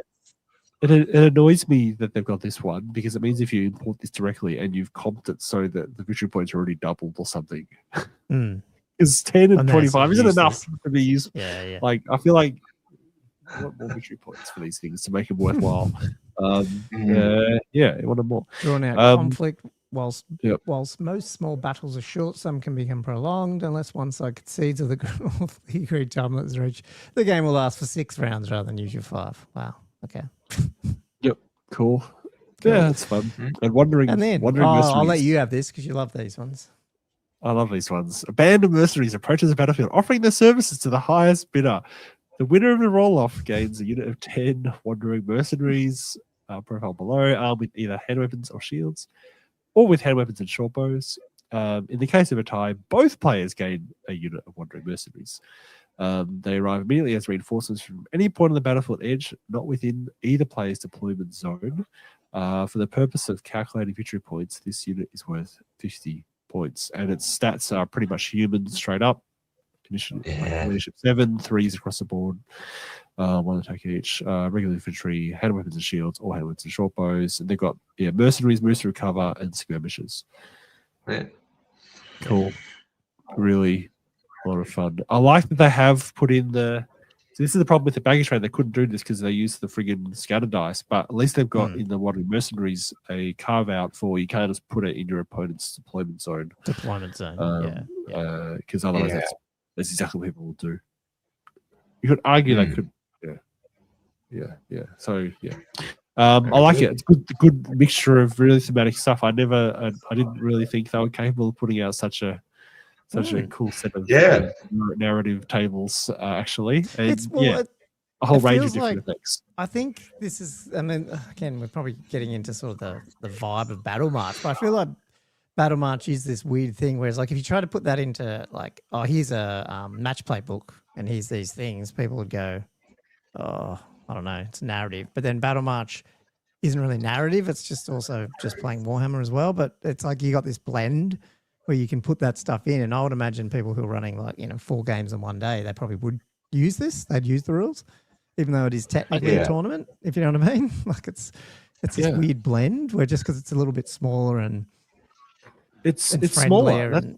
It's the small just size that makes it possible because you've got enough mental capacity because you don't have too much running on the board to remember like this forest that my whole army's around. Suddenly I can, it's really crucial that this thing is a thorn bush, whatever it is. I feel like you do have the mental ability to take on a couple of those little special rules through the game, whereas in a 2K, like a big size game, you've got a lot more going on in your head to remember and think about and that type of thing. So I think Battle March is perfect. opportunity to be adding these fun little thematic narratives, and I think it'll be well respected and taken up. Yeah. Now there was a discussion here with the match play, and this is part of it, the battle march. One of them is Army Comp. So this is if you were running a tournament of this, and obviously look at the match play guide in there. Yep. Yeah, so Army Comp. Whilst match play events often include restrictions. I'm trying to read this bloody blur. Upon must list, the general principles for Warhammer: The Old World Battle March already include a number of limitations, making further restrictions unnecessary. So they're just saying just run off the Battle March ones. But then here's this interesting one: magic items and runes. Should you wish, the amount of something models can. What the hell is that word? Points models can spend on magic items and runes. So basically what they're saying is you can reduce it. For example, a 20% reduction would mean a model normally spending 50 points might spend 40. So they're basically just giving, the permission to add comp. I can't read that Fields of Battle one. Oh, so is that the maximum? So rather than up to 50 points on magic items, you have a maximum cap of 40. Okay. Yeah, so they're just saying cool, play around with it. That's a cool way of looking at it. Yeah, I like that. Yeah, yeah. It's sort of. I mean, it doesn't solve all the issues you were just talking about, Josh. But in terms of, no, but it does. It does change. It does reduce some of it. It does reduce the individual potency of characters being able to use certain combos and that kind of thing, and getting synergies. And just if they just take one magic item and that's all they got, it's just fun. Yeah. So yeah. And then choosing scenarios. Is there anything else that was good? And then you got match play muster lists. I don't want to go through all these. I want to get to the magic items, I think. Starky, how are you going? Yeah. Do you want to? I know it's past half now. For Yeah, sure. probably is time I go. I enjoyed myself, right. but yeah, I might let you go. I know you probably missed out on this bit. We wanted to cover your event at the beginning a little bit, so we'll let you right. you've got work tomorrow, so I'll yes, I'll I'll be up Thanks early. so much, mate. It's really good to have you on. Yeah, thanks for coming. you're right. Awesome. Good to catch up with you, Josh and Gomer. Yeah, hopefully we'll have King Roy one thanks day. for having me on. Yeah, King Roy. Yes. I'll let you go, mate. Cheers. Thanks so much. Very true. All right. Catch you later, cheers, guys. Mate. Take care. See ya. Bye. And then, do you want to get on the magic items or do you want me to do the shout-outs? Because there's so much in this book, actually. I don't want to go through the whole thing anyway, because I can't read half it. But this was cool. We shock do the shout-outs. Okay. I'll do the shout-outs quickly, and then we'll cover some Battle March magic items. So, let's talk about our patron. Oh, now my patron's just gone for verify you're a human. Silly thing. Anyway, we're past half time, but I will give the patrons a bit of a shout-out, and they're all on our chat anyway. So, a big shout-out to, here we go, paid members. Click that, Colin. Have you got it? It's loading. Jason, thank you. No. God, here we go again. Thank you, Snake Eyes, for attending these. What a blast. See you all next year. What was that? Sorry. No, keep going. Zeppel, Sexy Dan Hobby Horse, Mark Hewitts, Ship Business, Sexy Dan Hobby. Oh, thank you, Snake Eyes. That was Danny's. That's not up here. I don't know why it's still showing up on there, but it's definitely not up on the website. Anyway. I'm not sure. Well, maybe it's still hanging. I've got it just paid, even though I think he did drop off. So I don't know what it's doing. Anyway, they get a shout out even if they've left for a bit.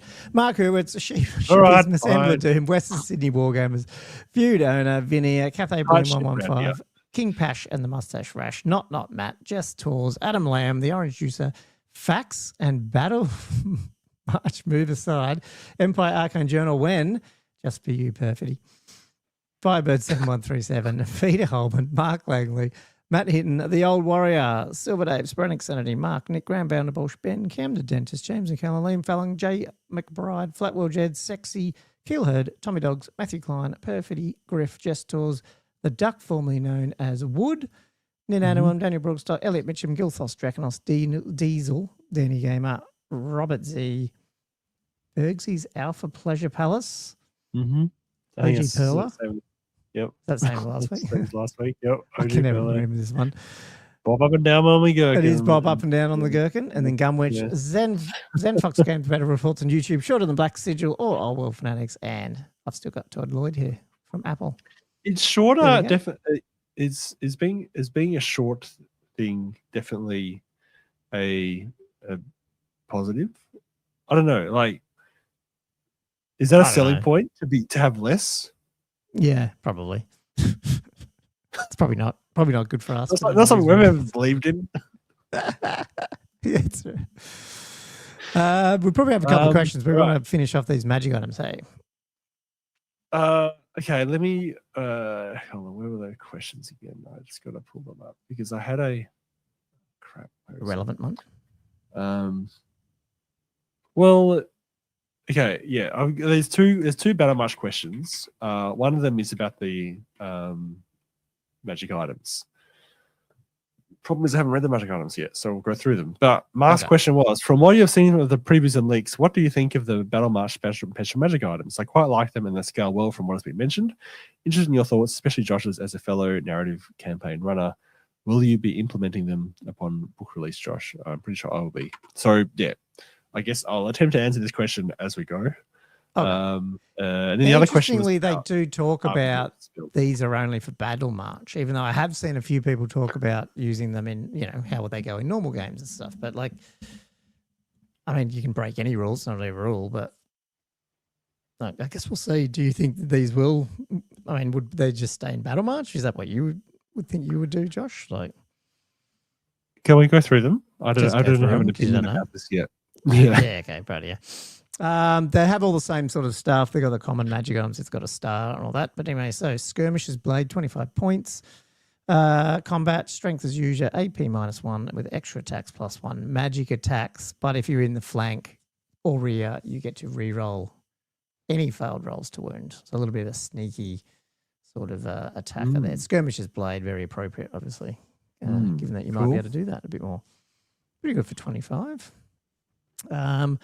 Thorn Splitter Staver, 20 points. This is interesting. It's a ranged and combat weapon. And so the range is 24 inches, strength 4, armor bane 1, magical attacks but ponderous. And then combat is strength +1, armor bane 1, magic attacks. Yep. Okay. And it's range 24. Yeah, 24. 20 points. That seems quite reasonable for that versatility. But then ponderous. Put out. Is that just can't march and shoot? Or is that -2 when you do that? Is it? Cumbersome and ponderous. I hate these special rule names. They're so ridiculous. I think you can't. That's what crossbows have, isn't it? Cumbersome or ponderous? Yeah. Wait, I'm sure. Who knows? Someone who plays the game will know. I have to know. No, it is. It is moderate -2 rather than -1 for moving and shooting. Oh, that's much worse. Yeah. Okay. Well, it needs to be because otherwise you're getting. I think it has to have something like that on there for 20 points for a magic sword. It's only 1 strength 4 hit, though. I don't know. I don't know. Seems a bit weird. Yeah. Like I think the thing is with Battle March is it's creating some versatility because you have very small army, so you've only got a very limited amount of characters that can form specific roles. So it is something that you probably don't have many other shooting attacks, but you've got this thing that can reach out and hit your opponent at least. And 24 inches, like you said before, I guess you might not be moving, so it doesn't matter because you're probably in range anyway, potentially. Trailblazers Hatchet, 15 points, is combat strength +1, AP -1, I assume. Her flaming attacks, magical attacks, move through cover. It's only for infantry, and then once per game during the start of turn subphase, the wielder of it may choose to reveal the path ahead. Until the end of that turn, the wielder and their unit gains the move through special cover. Oh, what? Okay. So the move through cover is not all the time. It's only once per game during the start of turn. No, surely the whole unit get it. The whole unit gets it for one turn. Whereas move through cover is just that baseline. You just have it. Just the model has it, kind of thing. For 15 points, that's quite cool. If move through cover was a functional special rule, that'd be even better. No. If it didn't have that stupid, You still got to do the one. But Yeah. if it didn't have that problem, then I Yeah. think this would be actually kind of fun. about And yeah, for Diestros? 15 points, the +1 strength AP1 flaming magic attacks is already quite good value. I'm seeing that these are actually pretty potent compared to equivalent stuff in the normal booklet. At Actually, that point, so at that point level. yeah, for 15 Yeah, points, Yeah. this is pretty good value. And it's even before the move through cover stuff. So, okay, cool. Diestros Blades, 10 points. Could definitely see a Renegade Crown Army having this combat strength. Combat is strength as usual, AP -1, magical attacks, +1 initiative. Yeah, thanks, Blackie. I can't Yeah, read that at all. it's hard to read that one, but yeah, I think that's what it Cool. is. Yeah. I think 10 and points. that's That's something 10 you can just points. whack on something for just to fill out some But points. it probably gets important as yeah, just that +1. Just +1 initiative is underrated. take someone out. If you take their champ out and you're a champ, I mean that's probably pretty good. Then your unit gets get an extra attack there. They're not taking you back. Magic armor, helm of courage, 25 points. Maybe one with other armor. The wearer of the helm improves the armor value by 1. In addition, once per game, the wearer may reroll 2d6 when making a break test for 25 points. That's pretty good. So, like, because you end up cranking up your armor. So one-off by BSB 1. effect. Yeah. Yep. So again, this is something where most armies won't be able to afford a BSB in the army, and so this is the ability to have a very minor BSB-like effect built into the unit. Yeah. Once per game for 25 points +1 armor. Yep, that's really cool. Is it in addition once per game the wearer may, and you can choose that whenever. You don't have to use it. Like it's not the first break test or anything, which is cool. So you can really you can just choose what's the time. But then padded hubuk, 20 points. The padded hubuk is a suit of heavy armor. In addition, the wearer improves their armor value by 1 against attacks with an AP characteristic of nothing to a maximum 2+. So I'm assuming that's probably still pretty good, given there's probably a lot of potentially sword and board type stuff out there, and yeah.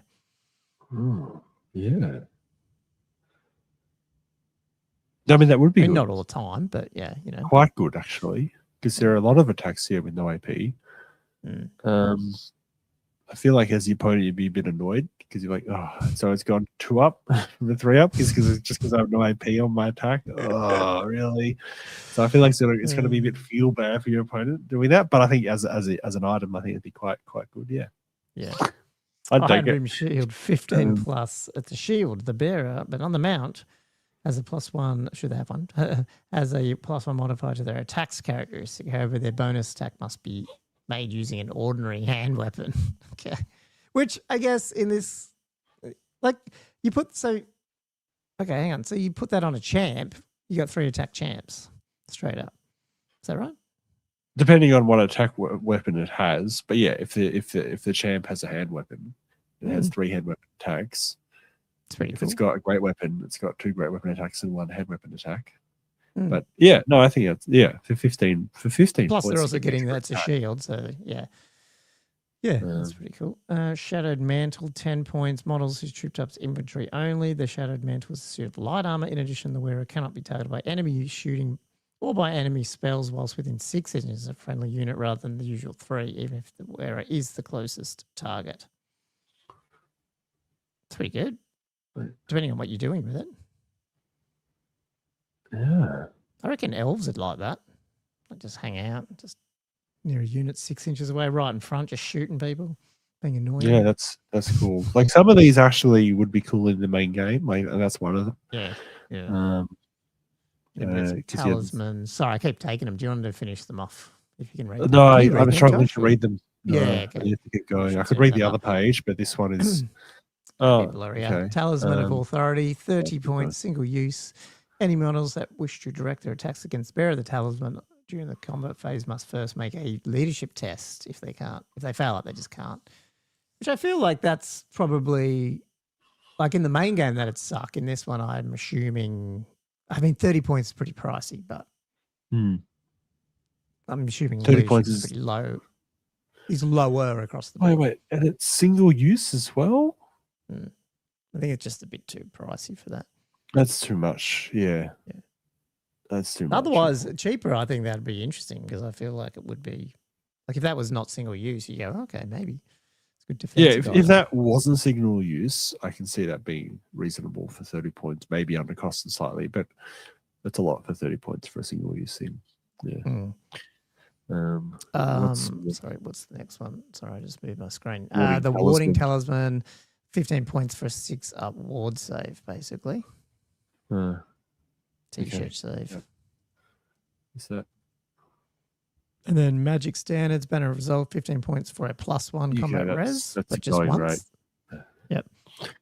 And Banner of the Bold, 10 points of Veteran. That's good. Whoa. What? The whole unit gets Veteran for 10 points? And all the time. I guess they've costed it.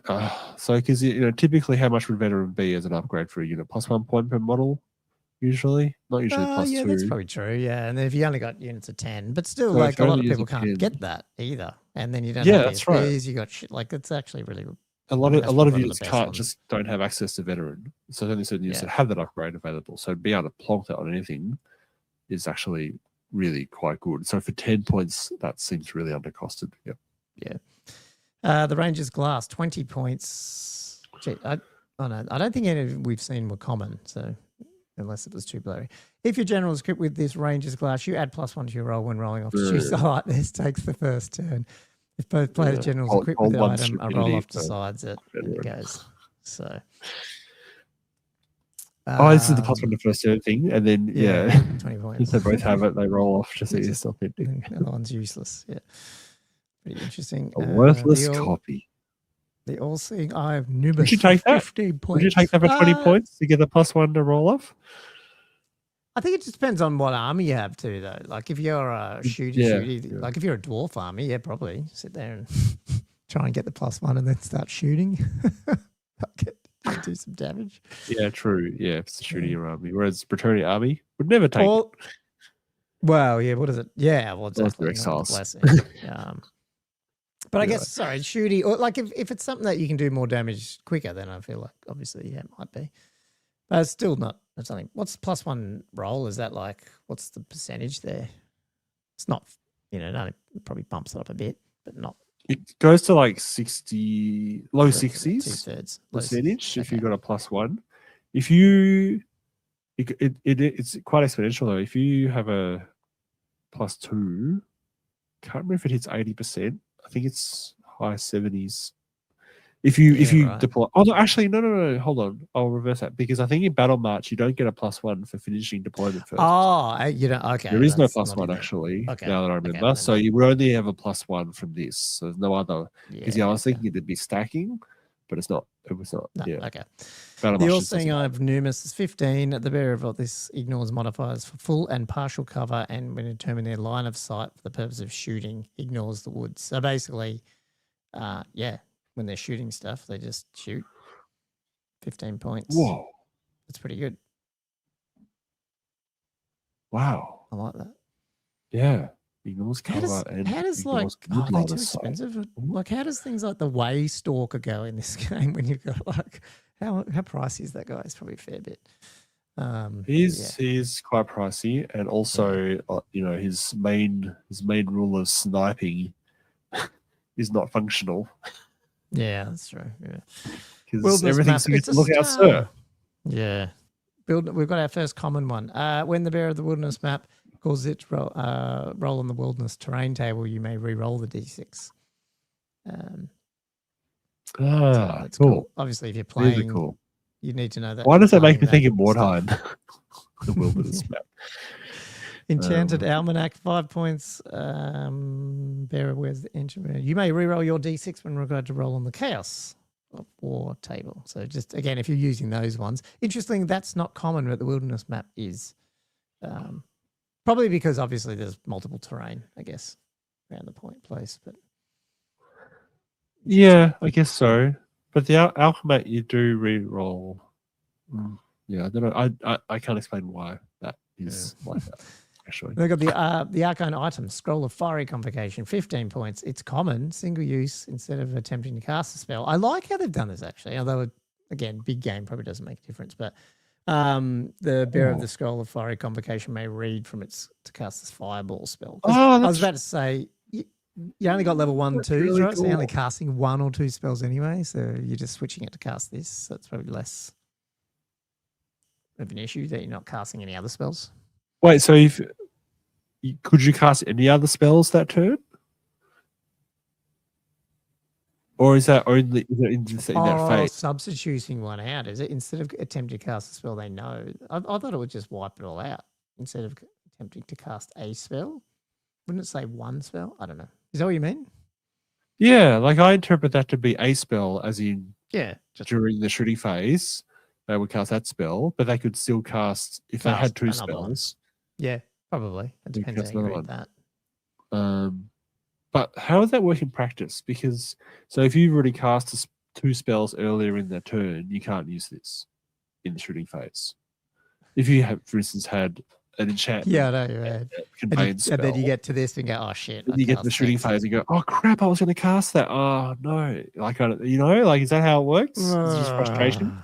It's just frustration, isn't it? Yeah, it's a good point. And then Scroll of Deathly Whispers, 10 points, single use instead of attempting same thing, but it's definitely Cabal spell. I believe was the fear to terror one and whatever it is, something else. Yeah, I like the idea though behind this. I mean, in practice, it will be slightly annoying, but the fact you have to substitute the spell rather than adding it on top for a single use, it just limits. When some I read of the that, I thought that power. would be interesting for the big game, but maybe it'd have to be different. Like you're saying, it'd have to be a bit clearer. To say, I'm gonna pop the scroll this turn, which means you can't cast anything, but make the scrolls really beefy, but it sort of wipes out them casting any spells that turn. All your spells. Yeah, it'd be interesting. Yeah, but it is. I like that they just can't cast as well as in normal casting. You know what I mean? Like just pop it and do everything else, because in Battle March you really got to keep a tab on. A lot of this. It's Deathly Cabal. Wait, which one is Deathly Cabal? Is that another magic missile, or is that a 6+ ward against any wounds suffered by non-magical, and then whilst the spell's in play, the affected model gains the fear special roll. How did you get that so quick? I just looked it up before we just started mentioning it. Did you? Oh, sorry. Yeah, definitely Cabal. Okay. Yeah, because I remembered it was something to do with Terror, but it does 6+ ward. Oh, okay. As well. Which again, they just automatically cast the spell, so it just fires, right? Like it's just it casts. I assume at the casting value for purposes of this. Like, do you get an opportunity to dispel this, right? Because they cast a spell. Maybe we skim through that with all the blurry text. I don't know. So I don't have they cast a spell. Surely there's a rule in there saying if a spell is automatically cast, it might be. Someone can comment if they've seen the videos. At the casting value. Yeah. Because that's sort of how. Because you would get a fated at the very least, right? Or does it just? Yeah. You just don't get anything. Yeah. Okay. I think Mark's saying, just get it at the normal cast value. Which is okay. Yeah. That's still good. Yeah, you should get a dispel opportunity given it's only 10 points. Yeah, no, I agree. And then Deathly Cabal, how often are you taking that? Because you're also at 6+ ward save. No, I think that one non-magical attacks. not like the other one. I think you'd have to play into it a little bit. Like, if your army was something that trying to think at that small level. What's one that small level that already has fear? I'd want to play it. I think it is something level. Do you know what I mean? Yeah, that's right. It's something that has fear. Then you go to Terror, and then you can. Because that would be a bit of a pain in the ass. Or even if it's in combat, you pop it. It's a self spell, so you could pop it in combat when like a great break. Oh no, he doesn't have it. Although there is Magicoms that give you fear. I don't know. You know what I mean? Like or if he's in a unit that causes fear in some way. Yeah. Because the whole unit gets the benefit. So undead ones, just in general, like a Tomb King. Because Terror at Battle March would be Yeah. terrifying. Horrendous. You know, Especially like combat. really. Would be terrifying. Ogres, yeah. Yeah. Not in a real So game, but yeah. okay, right. There's some play there. Cool. All right. I just had to think, because when I'm reading, I'm like, what? Was the other doing? one all people about just terror. take it to get another shoot? And the but yeah, fireball is shooting just another spell. fireball, which I'm not Yeah. sure is the best idea to be adding more magic missiles into Battle March, but Yeah. okay. Weirdstone Shards, 10 points is Dispel +1 to your Dispel or casting roll once per use for 10 points. But that, again, I mean, I could see people using that. Oh, it's not common. Sorry. I thought it was going to be common, but it's not. Not common. Single use, and you have to declare it before you roll. Yeah. Are you going to see that? If you can't have any other arcane item? No, don't know. Probably not. Scroll Obfuscation, common, 5 points, single use. Instead of attempt to cast spell, they know the bearer of the scroll obfuscates may read from it to cast the confounding convocation spell from the law of illusion, which is, I don't ever play illusion, so Josh can find that. Hang on, let me see. I'll see if I can get it. I've got it. Confounding, I know the word. Stupidity. It is. Stupidity. Remains in play. Stupidity. Hex. 9-inch range hex. Maybe. That'd be fun. It's fun. It's cheap. I guess it's cheap enough. Yeah, you could do it. And it could be annoying. Yeah. Maybe not when Stupidity was the first version, but now that actually does stuff. But yeah. For 5 points, and it's common. So it doesn't block up the other ones that you might want to use. Yeah, so you can still take your Wordstone Shard. Wordstone Shard, by the way, I didn't click on that. There is some Mordheiminess popping in. What's the fluff on that? Polished smooth by the touch of its owner, this strangely glowing shard of stone fills the air around it with magical energy. Yeah, I wasn't expecting a random Mordheim reference in there. Cool. Those are, a whole range of interesting. I like the direction they've gone with a lot of this. Do you reckon because this is not a rule, I'm assuming, but do you reckon there's play there where you just play Battle March and just use these? You don't use the other ones? And would that help the balancing a little bit or not really? I think your balancing comments, which I agree with, are more to do with army comp than magic items. Magic items. Yep, absolutely. Yeah. I fear if you just have these and this is it, there's not enough going on in terms of options. Do you think? Like, what if you had this and just common magic items? That's very complicated. Yeah, so it's either this or just everything. Yeah, I think so. I think well, what about GW's suggestion of just reducing the I think item limit? Yeah, going that way. I think so. Yeah, I don't know how much. I don't know about 20%. I would have probably looked at the 50. The size of the armies a bit and go, well, yeah, we're well under 50% of what 2K is, so maybe we just halve everything. Yeah, just have 25%, 25 magic item limit. Yeah. Pretty. It's a bit weird because what do you do with like Wild Herd who then get 25% extra and stuff like that? I mean, not 25% extra; they get 25 points plus, and like, what is it? The dwarves with the runes, like they'd be pretty potent at that level. Although I mean, points at some point the point becomes the cap anyway, so you can't really take any more anyway. Like you can only spend 25% on a character, and at 500 points, it's not a lot of points. No, that's true. So you're capped anyway. It does have a natural capping on it.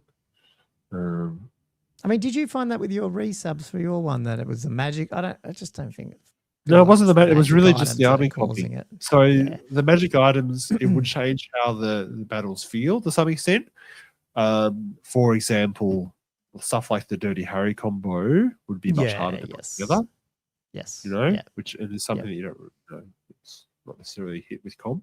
So yeah, I do like that. It would make characters feel a little bit more vanilla, and not get so much more synergy going on. So I think it would fit the feel of the Battle March better without there being specific broken combos. Well, I mean, what I just said was a specific broken combo, but I mean, just as a general thing, it would pull back on the power of the characters and make it more a better balance between the character potency and the unit potency. Yeah, those other army comp things are still a problem. I don't know. Would you want to run Battle March on just those magic items? I'd probably not. I probably would just if they haven't said to do that, then I'd probably just stay with what. Yeah, I'd bring in the other ones because I'm thinking of it. I just feel like most of them aren't available to you anyway. So yeah, because you can't afford them anyway. So yeah, I feel like it's but yeah, I'd probably just do what you've said before. You just end up having to comp certain combos if there is enough points to break anything. yeah. I'd be really keen to run it with a reduction in magic item slots. So yeah, I don't know how it interacts with, as you say, certain exceptions to how that works. Maybe just have to let it run as is and just let the bonus have its effect. So like, because what would it, so hypothetically, so Brain Shaman is what, 75 points then, is it, rather than 50? Because he gets plus 25. Yeah, I think so. So if you dropped it to 40, if you dropped it by 20%, I mean, you could do it either way. So you could do 20% and then they get 25 points on top of that. So it'd be 40 plus 25 and then 65. Or you could do 25% of the total. So you could do 75 by but 80%. It ends up being a weird 60. Number, but that's fine. Yeah. Actually, a round number of 60. Oh, that one is it? Okay. Yeah. That specific one is a round. I'd do that. Yeah, I reckon that. Mark just said they're trialing a 30-point cap. Is that on everything? You're like just totally or 30 point. I reckon 30 point might be the balance because I feel like 25 knocks out a bit too much. And there's even some battle march items that you would knock out. Like that, that there really was a powerful talisman that single use. Well, talisman. I mean, yeah, but that could still go on the well, no, because you're probably not even getting a lord, are you, at that point? You're struggling. Yeah, that's true. It depends how big the army is in terms of how you could get a lord in or not. So, I mean, just overall though, like, do you? It just seems like to circle all the way back to what we started talking about this as well is like crazily it sold out everywhere. Obviously it's back in stock, which I was about to buy it just before, and then I got sidetracked because the website was back up. But and obviously you're like, what is it with this? I've got this video brewing that I'm going to try, and I started the slides. I was going to do it over the weekend, but ran out of time. But I feel like yes, people are talking about Battle Hub, a Battle March, but I feel like we might be this. Has this awoken the sleeping beast a little bit of old world in the sense that the game needs to change a little bit more? Like we can't just bring out Warhammer Fantasy and just think it works. Like Games Workshop have played around with it, realized they've got to do something different like they have with the other games, like, intro friendly, small, buy a box, play. Is it going to just end here, or do you think there's going to be bigger changes afoot to really make old world rocket, I guess is what I'm getting at. And is this first hint of something different to what we've had in old world? I mean, in fantasy days, is showing that the demographics have shifted and what people want. The market potentially has shifted.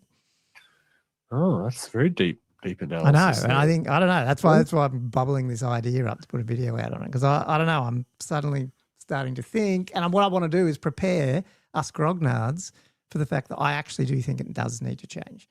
Not now, but it will have to, I guess, is my thesis. Yeah.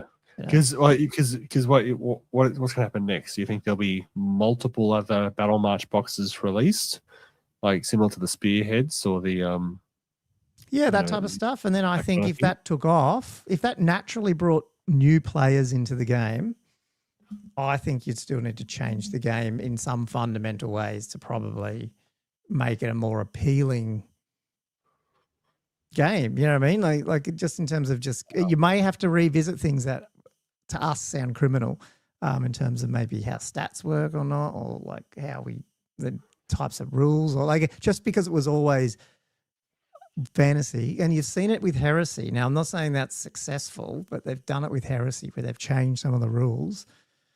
I wonder if that's where it's going. And that's just sort of the whole idea of this topic for a video that I'll put out is just Battle March the beginning. Do you know what I mean? Like, because I reckon they will double down on this because it is a really good window for people to take it up, and it's bite-sized, easy to put together an army. And if you're adding in a little bit of extra complexity, such as through all those little wilderness rules and stuff like that, it adds enough meat on it too. Whereas I feel like pure vanilla Battle March, people might feel like it's missing something a little bit, but having some of the extra narrative stuff in there. I mean, that's probably a bit harsh, really. I mean, Battle March itself is actually really fun anyway, and you can get so many games in there just really quick. It needs to be big enough, though. I reckon under 500 is probably too small, but yeah, above 500, lots of fun. But this, as I was saying before, there's still enough mental space you can add in a few extra little elements, and nothing that helps people engage with it. And it doesn't preclude the big game. I think you just got to market it right, like they've done. That you use it to start your new army as an existing player. You use it to start a new army if you're a brand new player. You start, like I'm now getting swung over to this. It's not that I'm a new player or I'm starting new armies as such, Kath I am, but it's also just gets you out of the rut of, when it's just too big of a job. Like even my empire, like I'm looking at these pictures and I'm like, the issue I have with my empire is I need to rebase a bunch of it. And you're sort of just like, and then plus Empire aren't that great in the main game. And so you're like, the motivation factor goes down. Whereas when you talk about Battle March and you look at that Battle March army here, wherever it was, I mean, I've got 3 boxes of flagellants. I wouldn't have painted them, but now I'm like, ooh, I could easily put that army together. Like half that I've already got and it's rebased, and then just paint some flagellants and I've got that exact battle box. Do you know what I mean? Like it sort of motivates you to do it,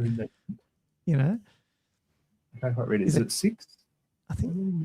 Oh, no, it's 10. But the way so those numbers is the unit number. I think it's, it's pointing at the die. Oh, it's 10.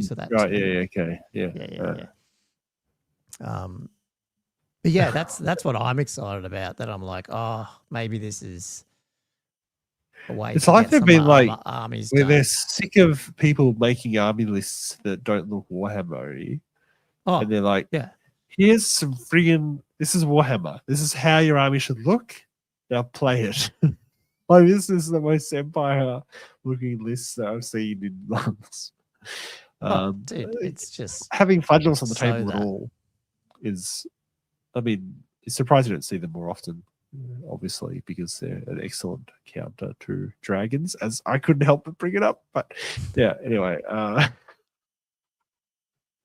The flagellant? No, but hang on. I'm just going to show this because just to say that I wasn't just coming up with this, but I'll just show sneak peek of one of the slides here because we just talked about it. You just brought it up, which was Battle March looks more like Warhammer than Warhammer does. Just like I don't know. I just feel like it, and because of its smaller size, it takes out the monsters, like the monster hammer, like the bad monster hammer a little bit, and brings that Warhammer component in when you see it. So there's some interesting things when you start looking at it where you go, oh yeah, maybe need to get behind it a bit more than I have in the past, basically. Yeah, and I think that's what people like about it. There's been so many good comments on some of those videos that people are just like, yep, I'm now into it, or I was stuck and I didn't want to do anything, and now that Battle March has come out, I've started picking up boxes. So I don't know. I reckon that there's no surprise that why it's sold out, basically. Which why does it make it feel like it looks like a 6-head type deal? Well, all the newer units are gone. It's just like this vanilla, like stripped back. Yeah. Is that what we're playing now? Yeah. Yeah. Oh, right. Thanks, guys. I feel like that was almost a 2K size army anyway. Totally. Oh, dear. Yeah. Maybe they should just stay with that, revisited that. But yes, good point. I don't mind some of the bigger stuff that 8th brought out and all that, but it just, obviously went a bit too far on some of the rules of the big things. But I can't imagine they're going to have major rules changes without pulling a new edition out, though. And that won't happen anytime soon, I don't imagine. Well, do you want to talk about that? in terms Yeah. of what do you think about? Are you disappointed? I think we were both wrong last week. I think I was sort of pushing. What? I think you were too as well. Maybe that they might. We were holding hope that they would write the proper FAQs into the rule book. We did hold out hope. Remember that we did. Well, I did. I'm pretty sure I did, but I can't remember if you did. Yeah, I was. We were like, no, we're going to give them credit. Maybe they will, and then doesn't. Yeah. No, we did. We did. Give them the benefit of the doubt.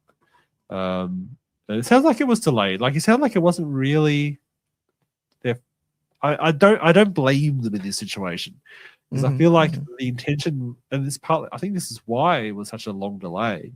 Because there was obviously something that held back this release, which meant it's probably a few months later than it should have been, which means it's coming out at the same time as the FAQ was going to come out. Like I can just sort of see this domino effect of why this sort of last 6 months sort of happened, if that was the case. And it's just annoying because it just means that the rulebook will be kind of invalidated pretty soon if they put a FAQ out, which they sort of obliged to do because everyone's sort of been sitting around waiting for it, and it would be nice. Well, I mean, they've even talked about it. They even mentioned something about that they're going to do it. So behemoths are going to be more like non-ridden behemoths are going to be a bit more useful, and they've already told us these rules. That was in an article that is potentially coming. That was in an article, wasn't it? It wasn't just rumors. I don't remember seeing it. Was it? Or am I wrong there? I thought we saw that in an article that they were mentioning something. But maybe not. I don't know. It's a little annoying, but it is what it is. So I don't know. So you didn't go out and rush and buy the new rulebook then, Josh? The new. No, I can't say. Can't say I have. I am going to get the Battle March book, and now it is up on the store, so I will buy that. I know, and I was half trying to buy it, and I don't know what happens on the store. I cannot use my credit card on their store. I don't know what the fuck it does. I have to go to PayPal. But no, whatever. I don't think I'll use. I'm unlikely to get a new rule book. Like that's. I just don't think that's like what. Wait, why would we? I can't see a strong need to do so. Well, really? Maybe if it was all updated rules, but. Wait, so if the current FAQ was in there, would you have considered buying it? Like, not the current one, the future FAQ. Would you have bought it? Yeah, I would. I also did buy it because I got the core set. Because I've got some ideas for that.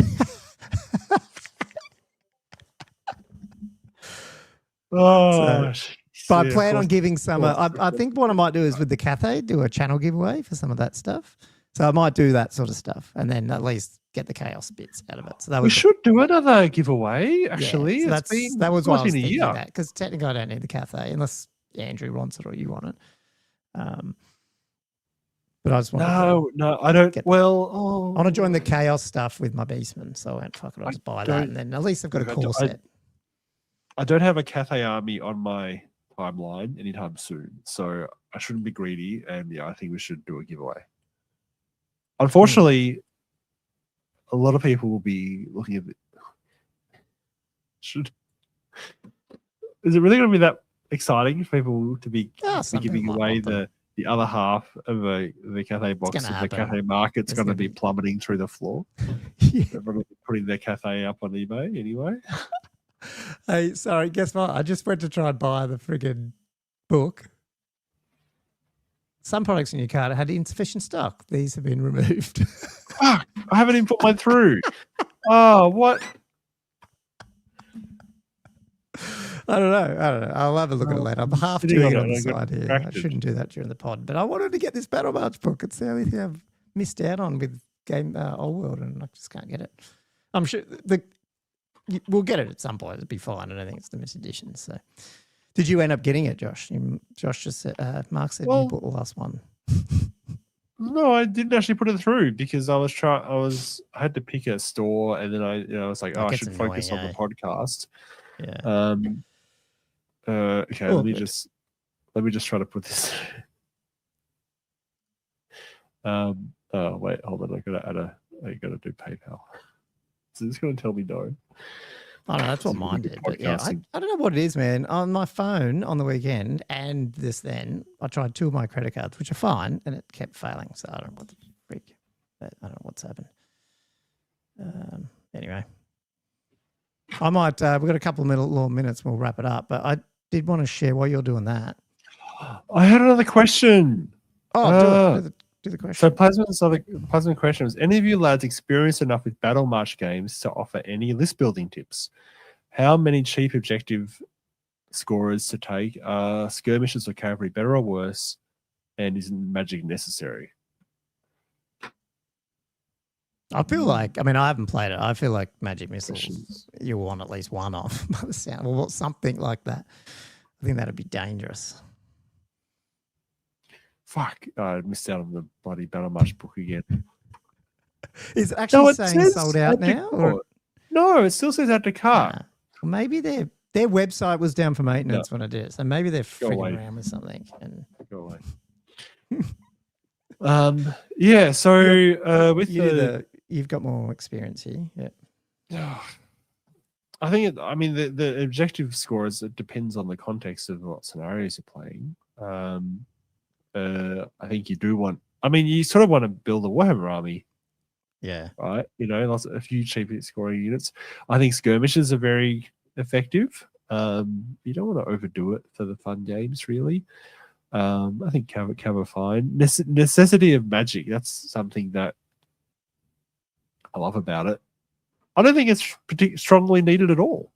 I think it's you can easily run without any magic. Just rely on a fate. Like the fated dispel is proportionally much more effective in Battle March than it is exactly in the main game. That plus, even if you had a level 1, you're 18. Even level 1, you're often not dispelling. Yeah. So I don't know. Getting I feel like +1. I reckon you could skew off it and just maybe try to get magic missiles. So if you're Cathay and you use your, whatever that other magic missile one is, can't remember. Then you got Fireball. Like if you did that, you probably got enough potency to do some damage anyway. If you had 2 magic missiles. Yeah. Oh yeah. Or even one. I'm just saying, if you got actual Fireball, or you have the Cathay one, for example, or you got something like that, that's probably enough. You don't actually have to have a wizard. Like I think doubling up on magic missiles is actually too much. I really think a hard limit of 1 per Battle March army is more than adequate. Yeah. Yeah, Mark's saying it's just so much damage. MVP spell. Glittering Robe, -1 to hit. Yeah, Glittering Robe is good. Glittering Robe's always good. That's always been the case. Yeah. I don't really have any. I'll have to tell you when I build some. I've got a few Battle March. Yeah, Plasman. Sorry. I like really. It's the type of thing where you just sort of you put together an army that seems thematic and fun. That's the spirit of Battle March. Yeah, how I'd put it. Well, I've got a Slayer army there that is half done, so that's one. Wow. 500 points. And then I've got I do have the Marauder one that I started, so that's there as well. It does have Skin Wolves in it because I just was like, I didn't want to paint so many warriors. But now that the new warriors are out, maybe I'll mix some of that up because the Skin Wolves might have been pretty good in that. I don't know, in that level. I can't believe that Battle March I ran it earlier this year and it was fun. I felt at the time it was sort of an underrated game system because we did get 5 games in the day, for 650 points. It was actually quite a lot of fun. So I'm actually quite pleased that they are going sort of exploring it and building on that because I think it will be really healthy for the game and hopefully we get more events running for it. And I probably will run it again next year. I don't know how much I'll incorporate. I think I'll incorporate some of the stuff, but I'll probably adapt it slightly. We'll see. Yeah. Just looking forward to looking forward to see where these Battle March boxes go, especially. And I'm not upset if they're still initially a bit of a repackage again. Like I said, if those Empire ones popped out like that, I think they're good little buys. Yeah. The high off ones. Obviously, hives aren't great, but they might be in Battle March. I don't know. to be able to pick up some random stuff like that without spending heaps, it's pretty cool. Oh, Alex is now, saying, Ghost, you want to pop that up? Yeah. 1-0 Demons at first blood. This was the moment. I know. I had to rebase them. I couldn't be asked. So couldn't be asked.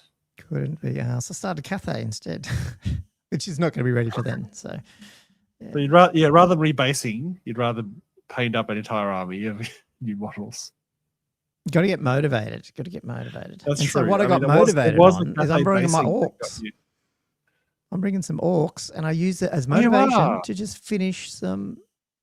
What's me call it? It's the squig hoppers because I hadn't finished them. So that's what I'm doing. So I'm just bringing some orcs because I wanted to paint these dudes. I was like, and I'm going to try to smash them out. I literally did these in like a couple of hours Sunday afternoon. Got a batch of them done, and then I'm going to do another batch like this week. And there's also, oh no, you can't see them. I've also got like the newer squig night goblin dude on the bigger cave squig as well. So just smash these guys out cool. And bring them along. So they're so easy to paint once I smashed them out. I was like, this will be good. The big red squig, yeah. Yeah.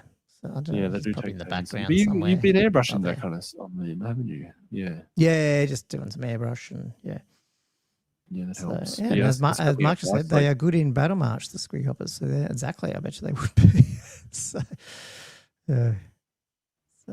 get them done. I was just looking for. I was about to bring Beastman because I didn't know what I was taking much. I've been busy doing scenery for. I've been doing a bit of Cathay, but scenery as well for Castle Salt. And those castles, you guys must be sick of those castles by now. Well, I haven't got them yet. I've got to paint my batch. Andrew's got them, but he's away. So it's going to be a very big sprint in the next couple of weeks. You know, it takes me back to that CanCon we ran where I had to paint all those friggin' carts. Oh, the carts. That's right. Yes. Remember we all had to paint like 10 or 15 carts each. Oh, yeah.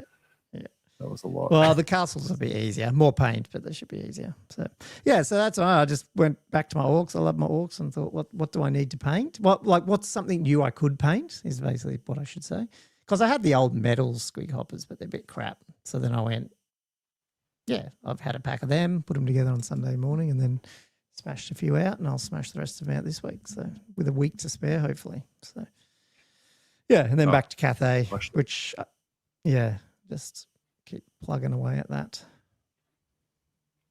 I'm taking one wyvern, Mark, but not two. Actually looking forward to just not being low stress next weekend, just push some orcs around and it's not overpowered, I don't think, but yeah, bit of fun. The orcs. Yeah, no, they look like a good list, the one you showed me. All right, you want me to throw up what I've been working on? Yeah, what is it? Okay.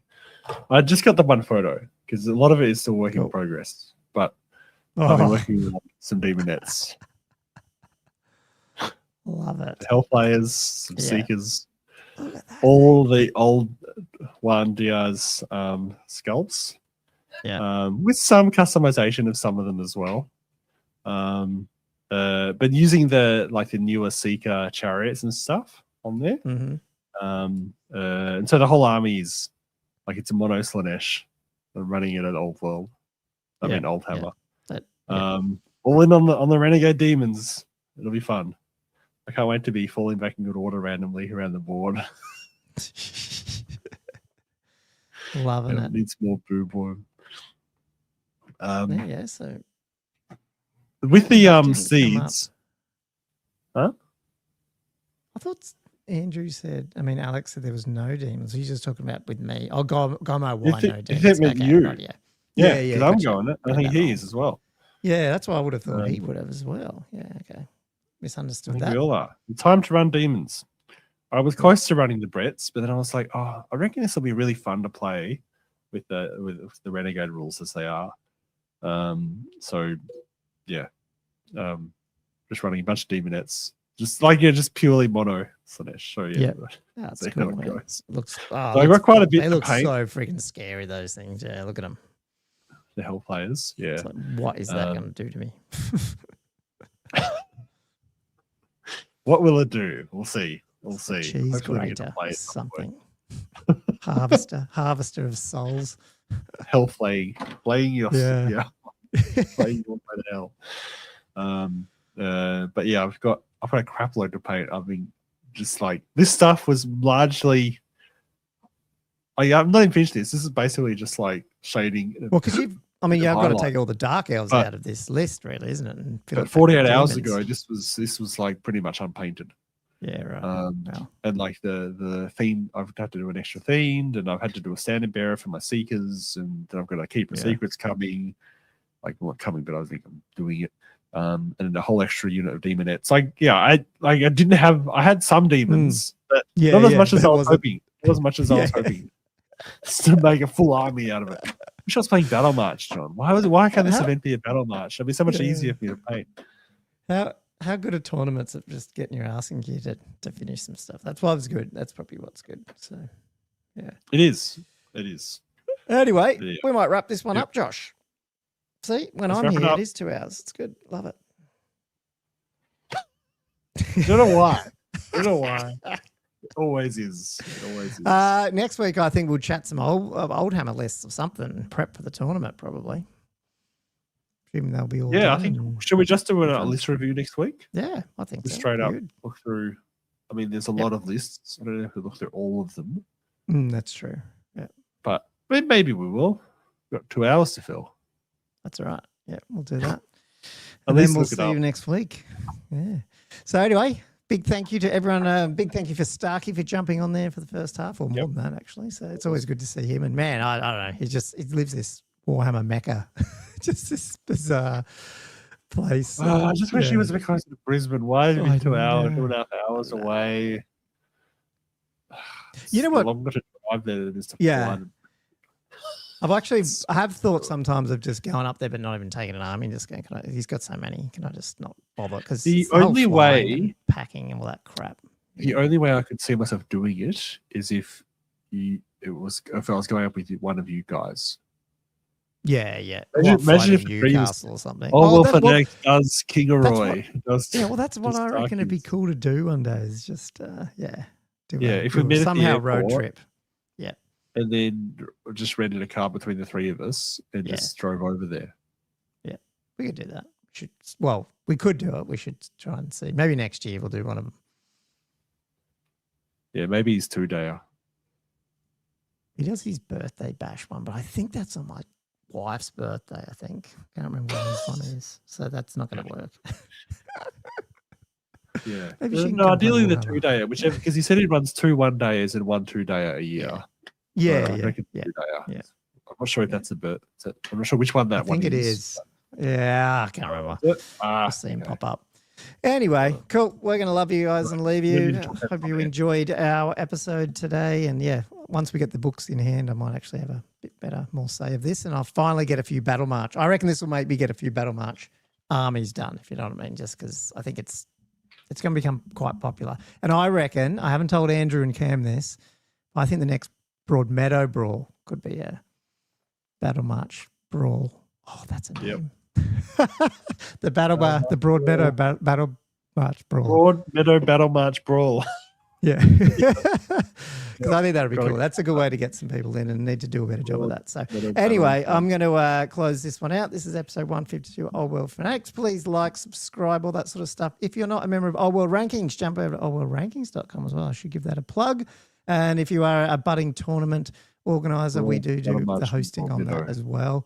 And what's the other thing? And patreon.com/oldworldfanatics if you want to join and support the show. Other than that, we'll see you next week when we're talking Old Hammer lists. Have a good week, everyone. See you, Josh.